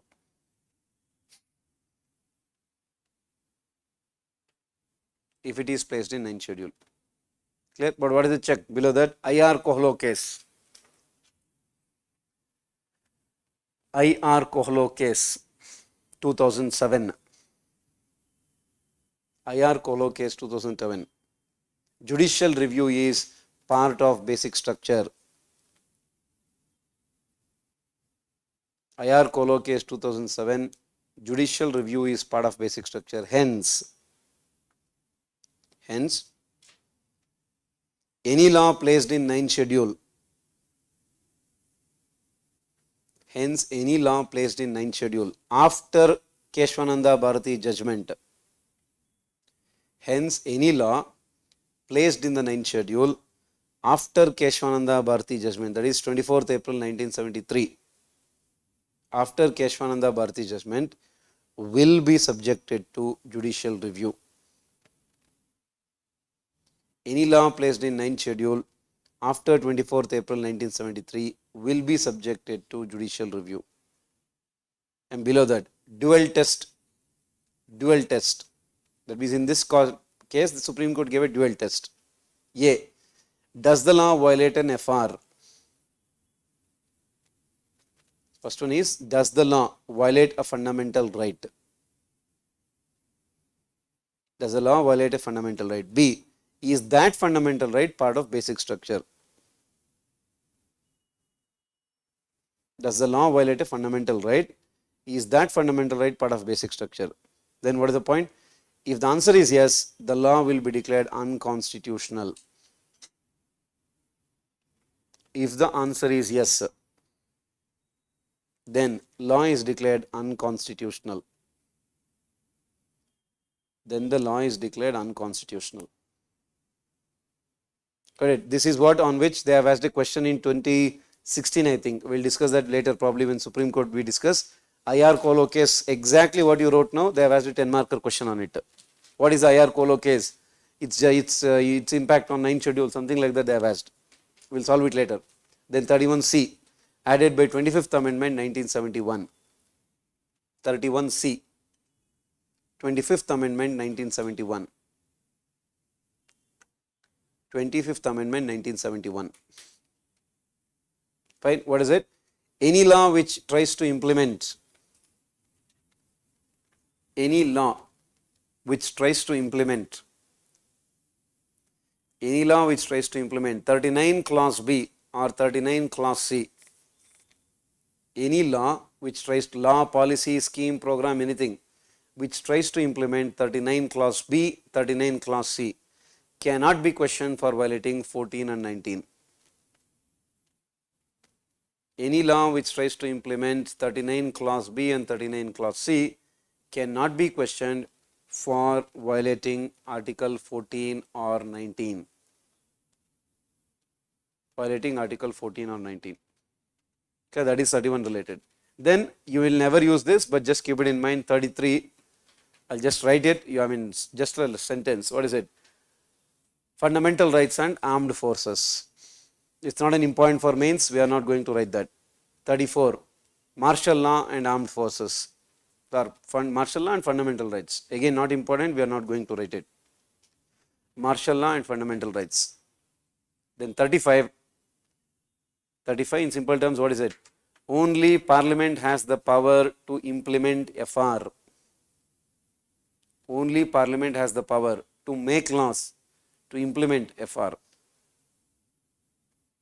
Only Parliament has the power to make laws, to implement FR, even if it is a state subject. Only Parliament has the power to make a law to implement fundamental rights, even if it is a state subject. Even if it is state subject. So this is the one chapter, only chapter that you have to write all the details, because we all know that it's the most important one. Because any article will come to your help. Now let's write the previous year questions first. Then we'll go to the probable questions. Or because anyhow you have seen most of it, or you have written so much, please open your what do you call as this?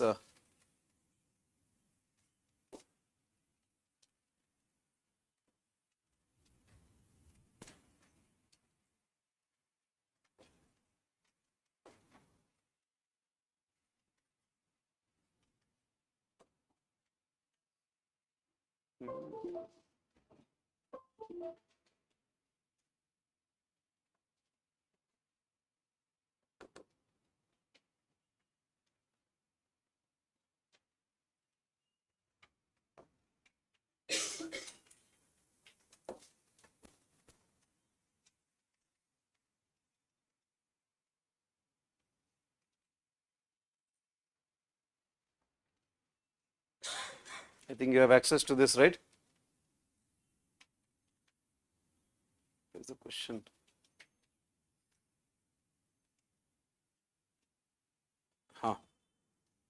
Please open. I think it's better you write down the answer for this also, because if you keep just keep having the synopsis and then just noting it, you will never go back and revise the content. Just because ask yourself how many content you have in your rooms and home. It's more than obvious, because we are never going to repeat it. Even this you have to note down, because you have written for 1 hour continuously. Just look at it. First let's go through the structuring, then we'll write down the answer. Same content, you have to note it down. First try to recall, look at the question. Recently Supreme Court suspended the pending criminal trials and court proceedings over section 124A of IBC, sedition concept. Do you think the time has come for India to re-examine the validity of this provision on the triple test, necessity, proportionality, arbitrariness? Simple times what they are asking is, sedition, what are the arguments for, what are the arguments against? Do you think it has to be retained or it has to be taken out? Fine. So try to recall, what do you mean by sedition?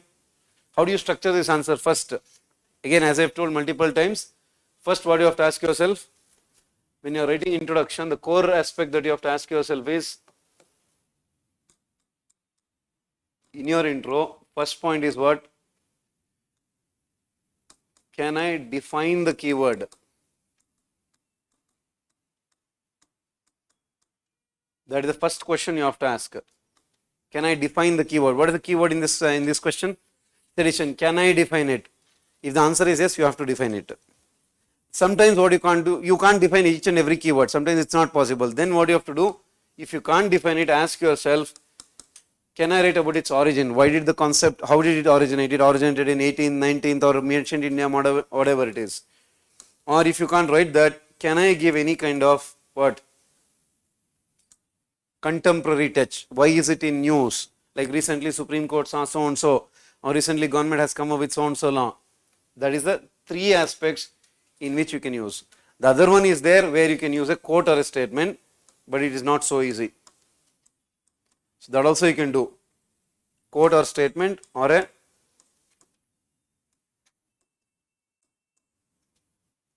you can say quote or broad statements.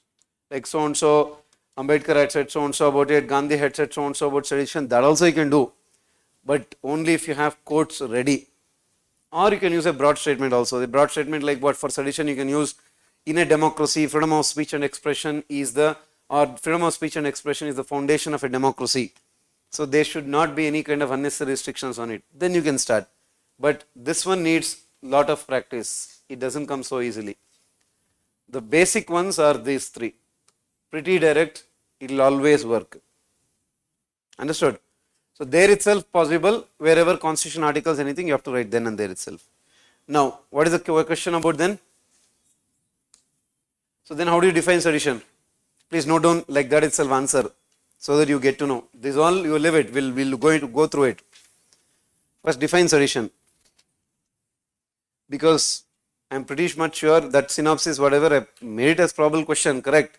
But you will not go and revise, it's not so easy. I want you to make sure that you revise multiple times. So let it be there in your notes itself. Sedition. What is the answer? First point, define. Section 124A defines sedition as. Section 124A of IPC. Section 124A IPC defines sedition as. Defines sedition as any form of expression. Defines sedition as any form of expression. That means what? You can tell it through words, you can write a speech, you can write a painting, cartoon, novel, anything. Any kind of expression which tries to bring, any kind of expression which tries to bring hatred, or contempt, disrespect, hatred or contempt or disaffection towards government established by law. This is the definition. So you have to mandate. If you write this, evaluator will feel what? Okay, fine. Actually, you have understood the demand. You know what do you mean by sedition.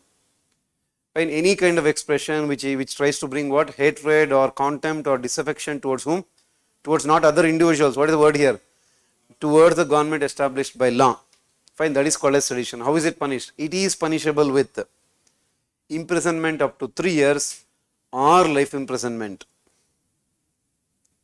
That means they can give you up to 3 year sentence, or directly it is life imprisonment. Punishable up to, that means it's a criminal offense then, up to 3 year sentence or life imprisonment or fine. Got it? So typically it's a British legacy. Now you look at the point. Fine. So recently Supreme Court has suspended criminal trials court proceeding under 124A. Now look at the definition. It's better you look at it here, you will understand.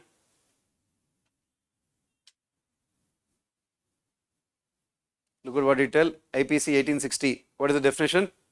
Whoever by words, either spoken, that means speech, or written, or signs, or visible representation, or any other kind of a one. The keywords are hatred, contempt, disaffection. Underline the word hate. That's what underlining the keywords matters a lot in mains. Because evaluator, remember, evaluator will not search, will not read your answer. You should make him read. So burden of proof is on you. Burden of proof is not on him. You should make him read your answer. Make it easy for him. So hatred, contempt, disaffection. So anything that you create will be considered as sedition, and this is the punishment. Got it? So 1860, obvious it is. Now what are the judgments? Now look at it, write down the judgments. you will have a content. Supreme Court cases. The landmark case is Kedarnath case, Kedarnath Singh judgment. I'll tell it so because you can't write all those things. Kedarnath Singh case. What did Supreme Court say? Supreme Court upheld section 124A as legally valid, constitutionally valid. So Kedarnath Singh case 1962, Supreme Court upheld 124A as constitutionally valid. They said, okay, yes, it is not violating constitution. But what is the check? However, it narrowed down. It narrowed down the scope of 124A. It narrowed down the scope of 124A. So what do you mean by narrowed down? Look, underline that word, narrowed down. What do you mean by that? At present, it only includes those expressions. At present, it only includes those expressions which tries to incite violence. So it is not about creating disaffection towards government. What should you do? Any expression which tries to incite violence. So underline again, incite violence or disturb public order. So at present, sedition means anything which tries to incite violence or anything which affects what? Public order. So affecting the government, contempt, all those things doesn't come here. Got it? Then the next one, P. Alavi was the state of Kerala, and Balwant Singh, more or less both said the same thing. P. Alavi was the state of Kerala, Balwant Singh case. Balwant Singh was the state of Punjab.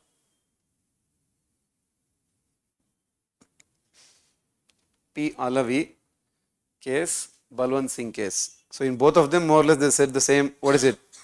Sloganeering. That means if you shout slogans like they have written, look at it. Raising some slogan like Khalistan Zindabad or anything, it is not sedition. Mere sloganeering or criticizing the government is not sedition. Mere sloganeering or criticizing the government is not sedition.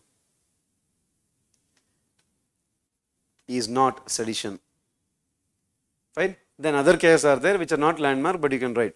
What are the recent ones? Other cases are Binayak Sen case. These are all sedition related cases. Other cases are Binayak Sen case, Kanhaya Kumar case. Binayak Sen case and Kanhaya Kumar case. This is the extra info. So you define it, that becomes your answer. Now what is the demand of the question? Look at it. So recently Supreme Court has said so and so. Where do you have the demand?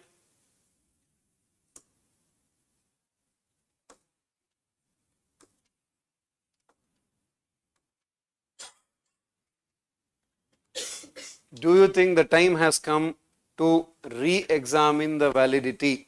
That means, do you think it should continue or it should not continue? Now, why should it continue then? That's for your, what will be the subheading then?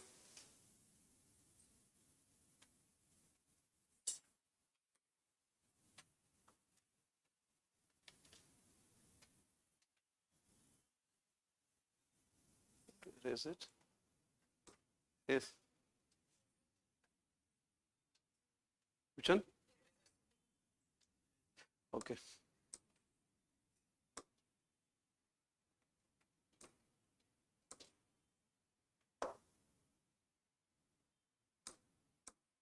Mm-hmm.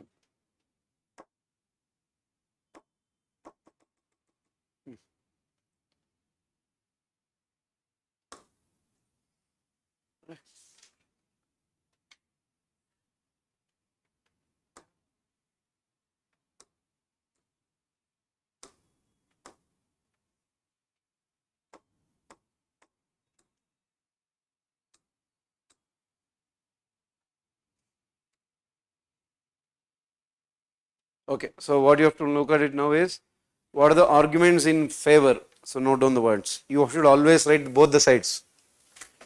Why sedition should be retained? Arguments in favor of sedition. So why do you think sedition should, even Law Commission recently has said the same, 22nd Law Commission, I'll add that points at the end. Why sedition should be retained? Arguments in favor. What is the first point? What is the first point? To ensure India's unity and integrity.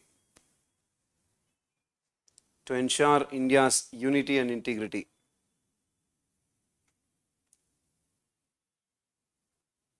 That is first point. Point number 2. Anti-national activities like terrorism, Maoism still continues. Anti-national activities like terrorism, Maoism still continues. Terrorism and Maoism still continues. Then, freedom of speech and expression, that is 19 clause 1 subclause A, is not absolute. What is it? It is subjected to RR. Article 19 clause 1 subclause A, freedom of speech and expression is not absolute, subjected. That means a lot of people tell sedition violates which one? Freedom of speech and expression. What is the counter for that? It's not absolute. Who told you it's absolute? It is subjected to reasonable restriction is the counter argument that you can use. It is subjected to reasonable restrictions. That is another one. Next point. Fine. This argument. Look at the argument here. Look at it. What is it? If contempt of court involves penal action, why can't contempt of government involve penal action? That's the point. Write that point. Contempt of government, like contempt of court, should be punishable. Contempt of government, like contempt of court, should be punishable. Contempt of government, like contempt of court, should be punishable. Should be punishable. Then there are procedural safeguards, hence chances of misuse is less. There are procedural safeguards. That means you can't just put case and arrest someone just like that. There are procedural safeguards, hence what? Hence the chances of misuse is less. Hence the chances of misuse is less. Fine, these are all what? Arguments why it has to be written. You can also continue. Recently, 22nd Law Commission has suggested, recently, this just 4 or 5 days back, recently 22nd Law Commission, 22nd Law Commission, you can also write headed by, 22nd Law Commission headed by Justice Rituraj Avasthi. 22nd Law Commission headed by Justice Rituraj Avasthi. Rituraj Avasthi. He was Karnataka High Court's Chief Justice also. Justice Rituraj Avasthi has recommended section 124A to be retained. Has recommended section 124A to be retained. Got it? This is a land. If evaluator finds this argument in your answer, 100% he will feel that means you have completely updated your one, because it is just 3-4 days back, and that too what is not a normal one telling. Who is telling this? Law Commission. If Law Commission says it, it's done there. You have to stick to it because you can't help unless who has to overrule it? Supreme Court. If Supreme Court has overruled, then there is nobody. You have to stick to it. Unless Supreme Court says Law Commission is the highest body with respect to any legal issue, because it is telling it, you have to fix to it. Fine. Why has it suggested? What has it told? It is necessary to protect unity and integrity. It is necessary to protect unity and integrity. I am just telling Law Commission's additional arguments, I am using it here. Necessary to protect unity and integrity. B. Include, what has it said? Include Kedarnath Singh provisions in 124A. Include, that means whatever Supreme Court said in that case, what is Law Commission telling? Include that points here. Include the Kedarnath Singh provisions in section 124A. In 124A. Then C. Increase the punishment to 7 years. Because earlier what is it? 3 years or life imprisonment. Law Commission is telling make it 7 years or life imprisonment. Increase the punishment to 7 years. Increase it to 7 years. Then D. just because it is a colonial provision, it is not a ground to be declared unconstitutional. Because a lot of people were telling, it's a British rule, why should we follow it now? So what has Law Commission told? If it is a British rule, then why do you have civil service? If it is a British rule, then why do you have Supreme Court? If it is a British rule, why do you have IPC, CPC, CRPC, everything, why do you have? So what Law Commission has told, just because it is a British provision, what is the ground? It is not a ground to be abolished. Just because it is a British provision, it is not a ground to be abolished. It is not a ground to be abolished. Got it? So this is the arguments why you should continue.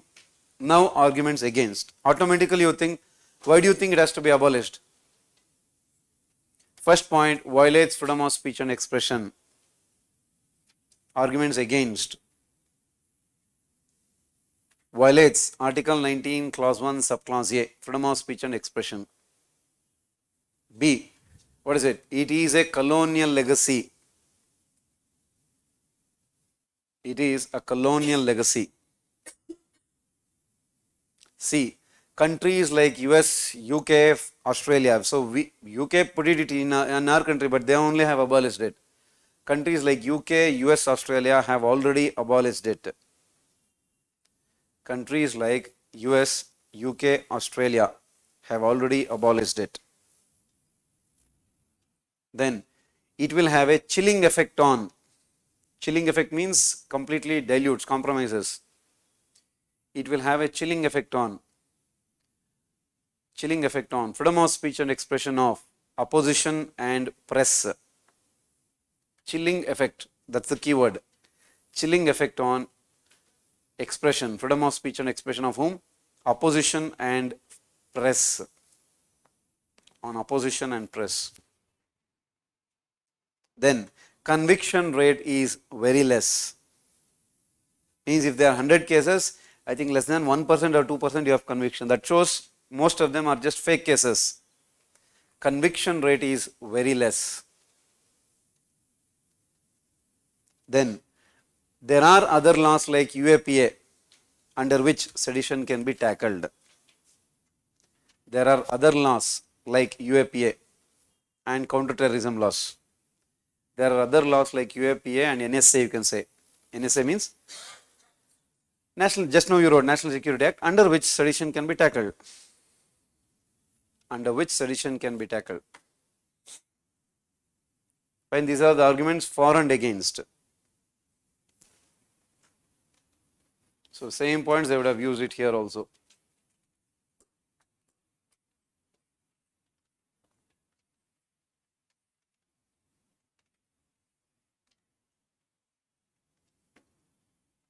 See, these are the arguments against. By 19 clause 1 A subclause A violates, dissent and criticism gets violated, right to question, right to cries. That word, another one please add, arguments against. The terms disaffection, hatred are all what? Are vague. The terms disaffection, hatred, contempt are vague. Hence what is the chance? The moment it is vague, what is the argument? Automatic argument. Any word if it is vague, what will happen? Hence chances of misinterpretation and misuse is high. The terms hatred, contempt and disaffection are vague. Hence chances of misinterpretation and misuse is high. Hence the chances of misinterpretation and misuse is very high. Misinterpretation and misuse is very high.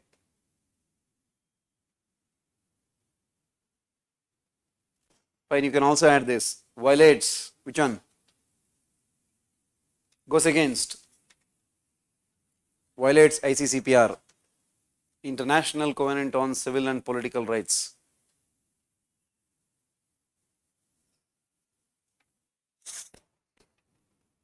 Fine. But sir, what stand should I take? I am again telling you, because Supreme Court has still not declared it as unconstitutional. And who has Law Commission, what has it suggested? It has told it to be continued. Hence write the conclusion, as suggested by Law Commission, or you can say as suggested by 22nd Law Commission. as recommended, as suggested by 22nd Law Commission, what we have to do? Section 124A should be retained as of now. As suggested by 22nd Law Commission, Section 124A should be retained as of now. But someone can counter you saying, sir, what if it is misused? Counter it. However, Section 124A should be retained as of now. However, Supreme Court's provisions in Kedarnath Singh case, you already written that I told you so that you remember there. Supreme Court's provisions in Kedarnath Singh case should be added. Supreme Court's provisions in the Kedarnath Singh case should be added to reduce the misuse.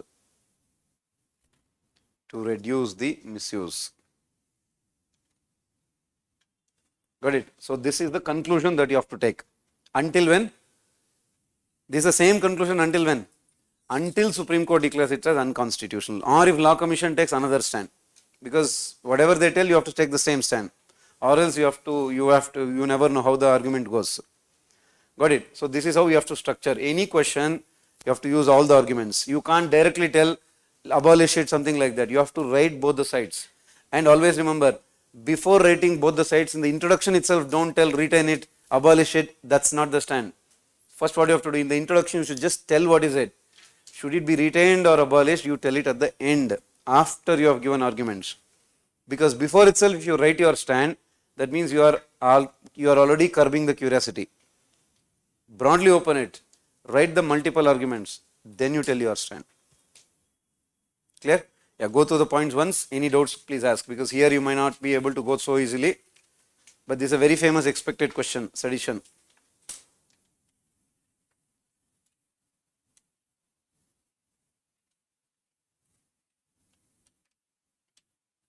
Or because you can add this statement, because anyhow they have used this keyword, that's why they have used it in the conclusion. This is one of the trick that you can use. See, because in this question they have asked, re-examine the validity on the basis of necessity and proportionality. Bring that word at the end. In the conclusion you can add that. What I have mentioned, you add this provision, Kedarnath Singh, everything you have mentioned, right? So that it can also be reviewed. It can be reviewed by Supreme Court on the grounds of, or it should be reviewed by the Supreme Court on the grounds of necessity, proportionality. That I'll tell you when we discuss right to privacy. What do you mean by this triple test doctrine? It should be reviewed by Supreme Court on the grounds of necessity, proportionality and legality.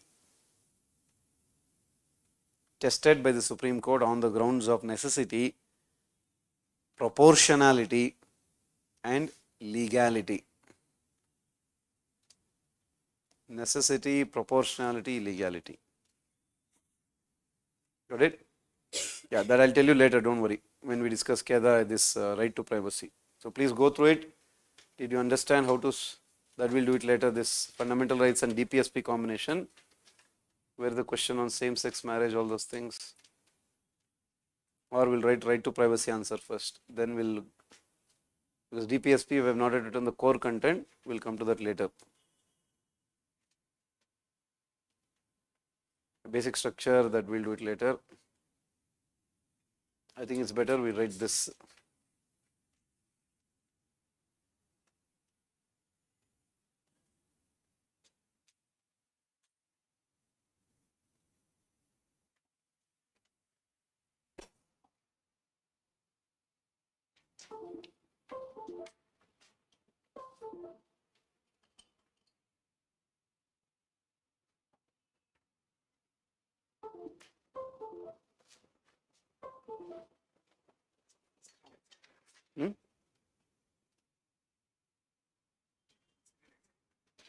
Okay.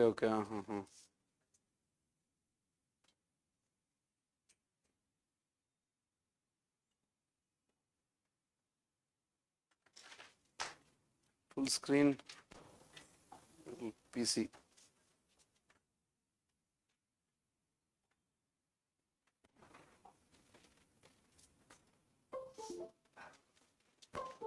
Which one, where?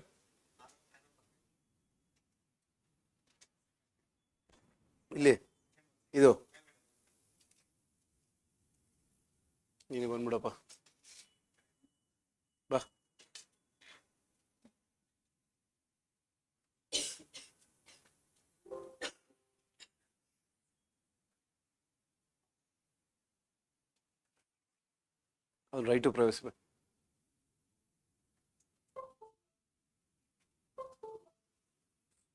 Close mode.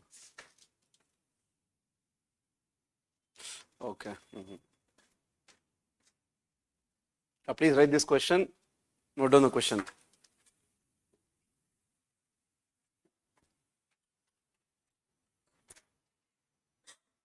Those watching online, is it fine? Any doubts?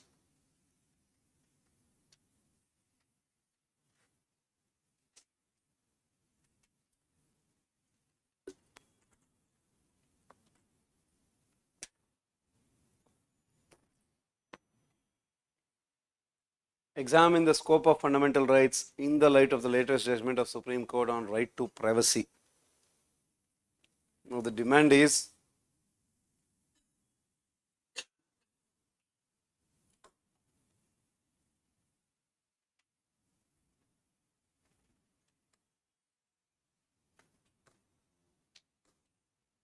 fine. Scope of fundamental rights. That means what they are trying to say is that, again, the structure of the answer will vary based on is it a 10 marker or 15 marker. Always remember, for every single question, you should be able to write it as same question. If they ask it as 10 marker also, you should be able to write. Same if they ask it as 15 also, you should be able to write. That is the skill. You should be able to structure it accordingly. Let's say, for example, it's a 15 marker. Then what you have to do? You have to write a little more basics of fundamental rights. Then you go to the judgment.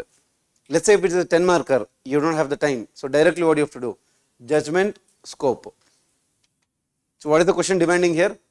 The question demand is very simple. Because Supreme Court said that right to privacy is a fundamental right as part of Article 21 in 2017. What the question is asking is, because of this judgment, to what extent will fundamental rights increase now? Look at the word. Scope, what all will change because of this judgment? What all will be added? Automatically, because the question is examined, what you should also write? What will be the challenges? Will we be able to handle it properly? Then you have to conclude. Understanding? So how should you structure? Look at the question is about what? Right to privacy. You can't define it exactly. So then what is the best thing? How do you start? If there is no definition, what is the next aspect? Origin or contemporary, bring that angle. Have you copied the question? If not, please copy it. Because there you would have written just right to privacy to understand the analysis. You copy it and underline the keywords. Scope of fundamental right. Whenever you go to the questions even in mains, keep underlining the questions because you have to understand that keywords properly. Fine, mention. Supreme Court in 2017 declared. This is the introduction part.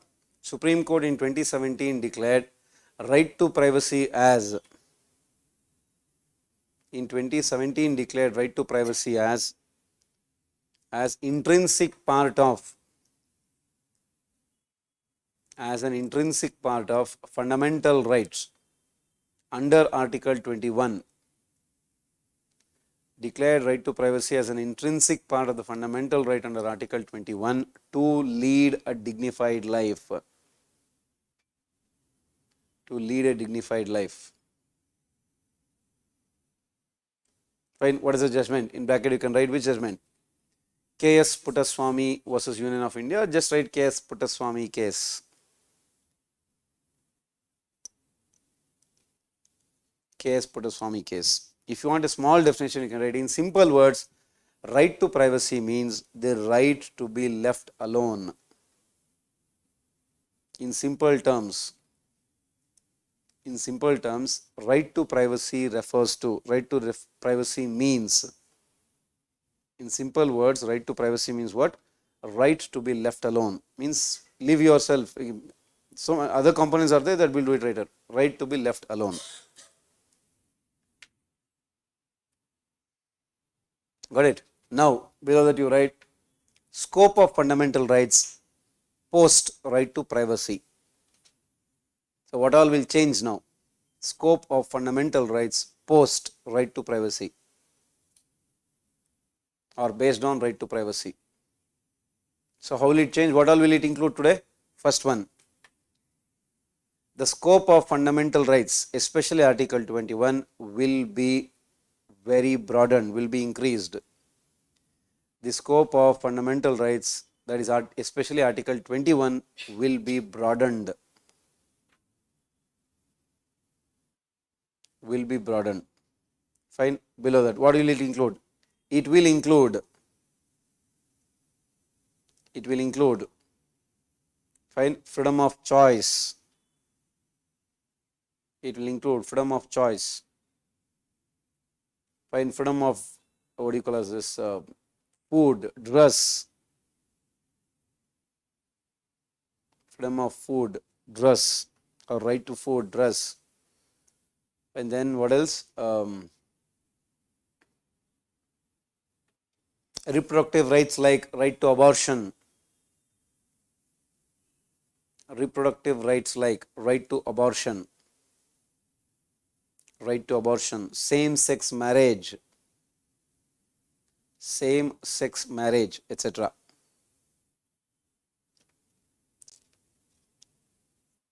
Fine. Then what is the other one?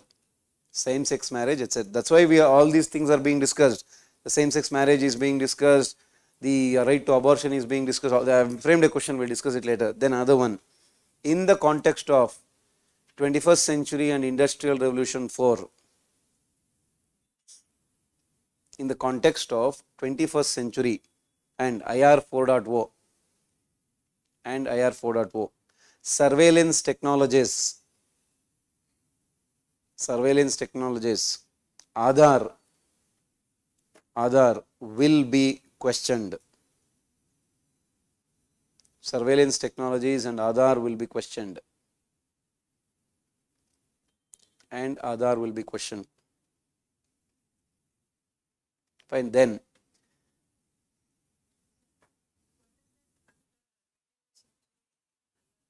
no, in the context of means today what's happening, the technologies like in artificial intelligence, the cryptocurrency, everything is coming. Obviously what will happen, the data, everything is being shared so easily. From your WhatsApp it goes to Facebook, from your whatever YouTube related data goes somewhere else. All of that thing will be questioned now because of right to privacy. Which term?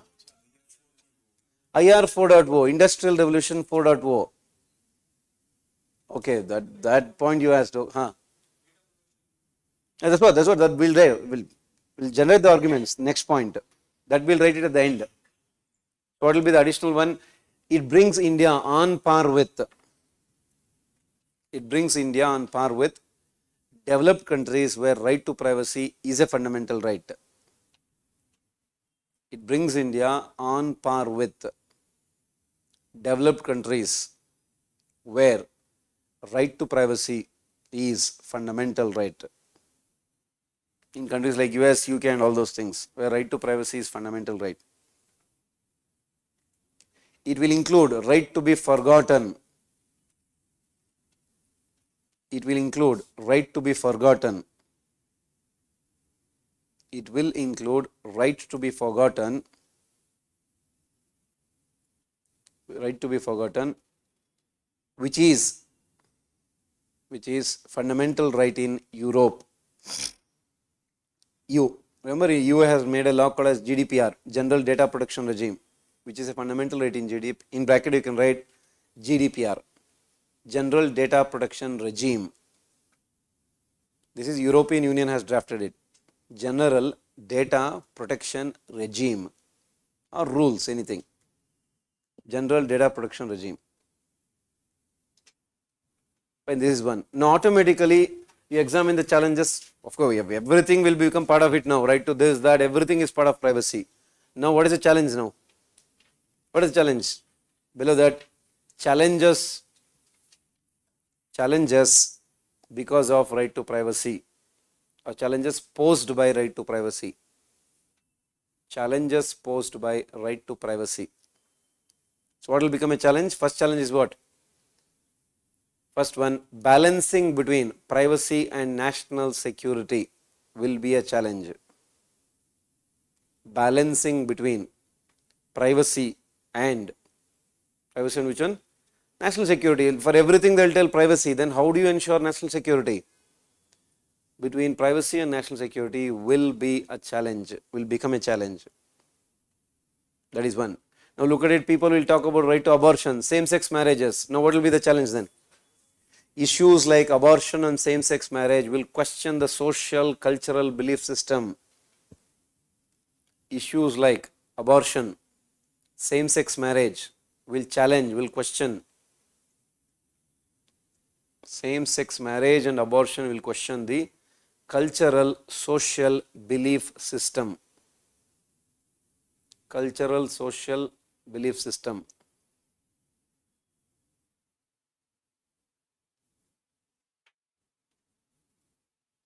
Fine, then next one. Technologies like Aadhaar, which is essential for service delivery. Technologies like Aadhaar, which is essential for service delivery, may be questioned. Of course, it's already declared, but again questions will keep coming back. Which is essential for service delivery may be questioned.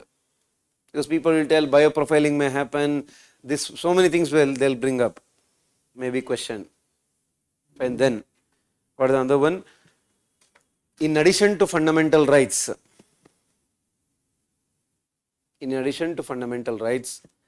welfare concept, BPSP, fundamental duty.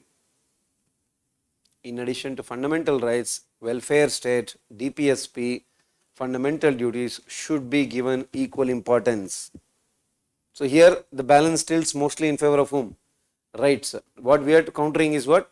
Don't give only importance to that. There are so many other things. DPSP is there, fundamental duty is there. Give equal importance to that also. That is another one. Next, what is the counter argument? In a developing country like India, right to privacy is not a core fundamental right. Need not be, you can say. We are just telling the counter arguments, that's it. Finally, you have to back always because Supreme Court has already said it. In a developing country like India, right to privacy need not be a core fundamental right. That's not necessary. We have to focus on so many other things.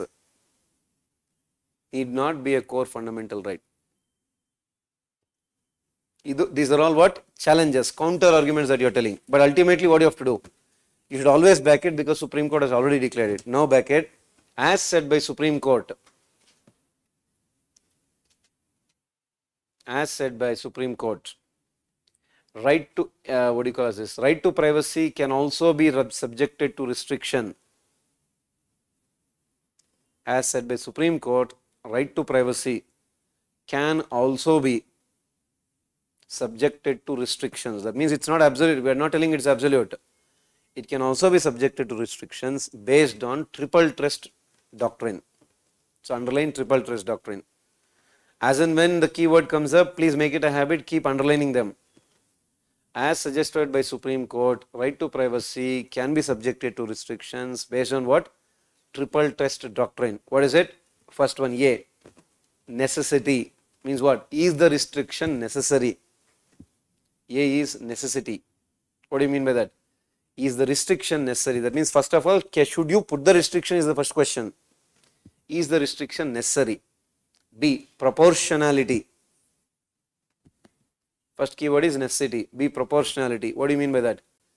Is the means proportional to the end? That means what is the amount of restriction you are putting? What is the goal that you are trying to achieve? Is the means proportional to end? That is proportionality. C. Legality means what? Is the restriction based on a law passed by legislature? Legality. Is the restriction based on law passed by legislature? That means are you just telling it or the legislature has passed it?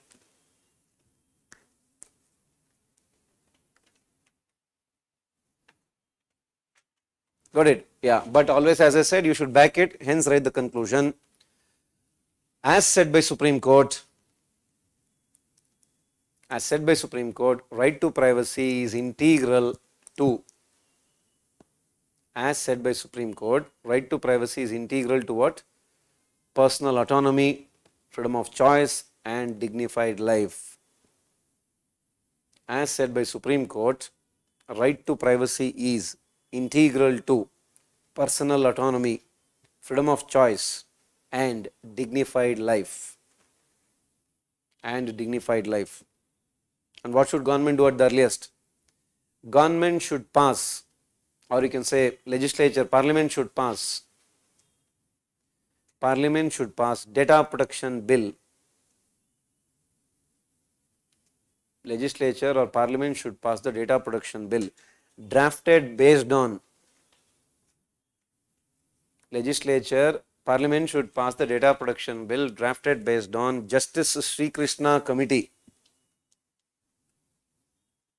Drafted based on Justice Sri Krishna Committee to provide a legal framework to right to privacy. Based on Justice Sri Krishna Committee to provide a legal framework to right to privacy. So look at the keywords: data protection bill, Sri Krishna Committee. To provide a legal framework to right to privacy. Now go through the question, go through the answer. So scope of fundamental rights. How will it expand? What are the challenges?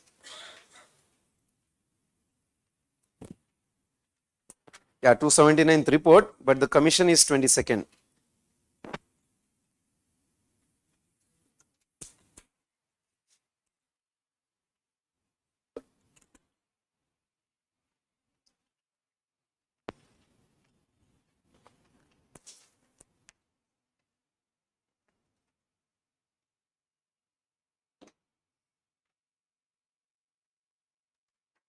Fine. Because few of you may be newly getting exposed to answer writing, all those things. That's why understand how to introduce body, subheadings, conclusion, wherever possible substantiation. The keywords should keep coming up, and the keywords you should underline very easily.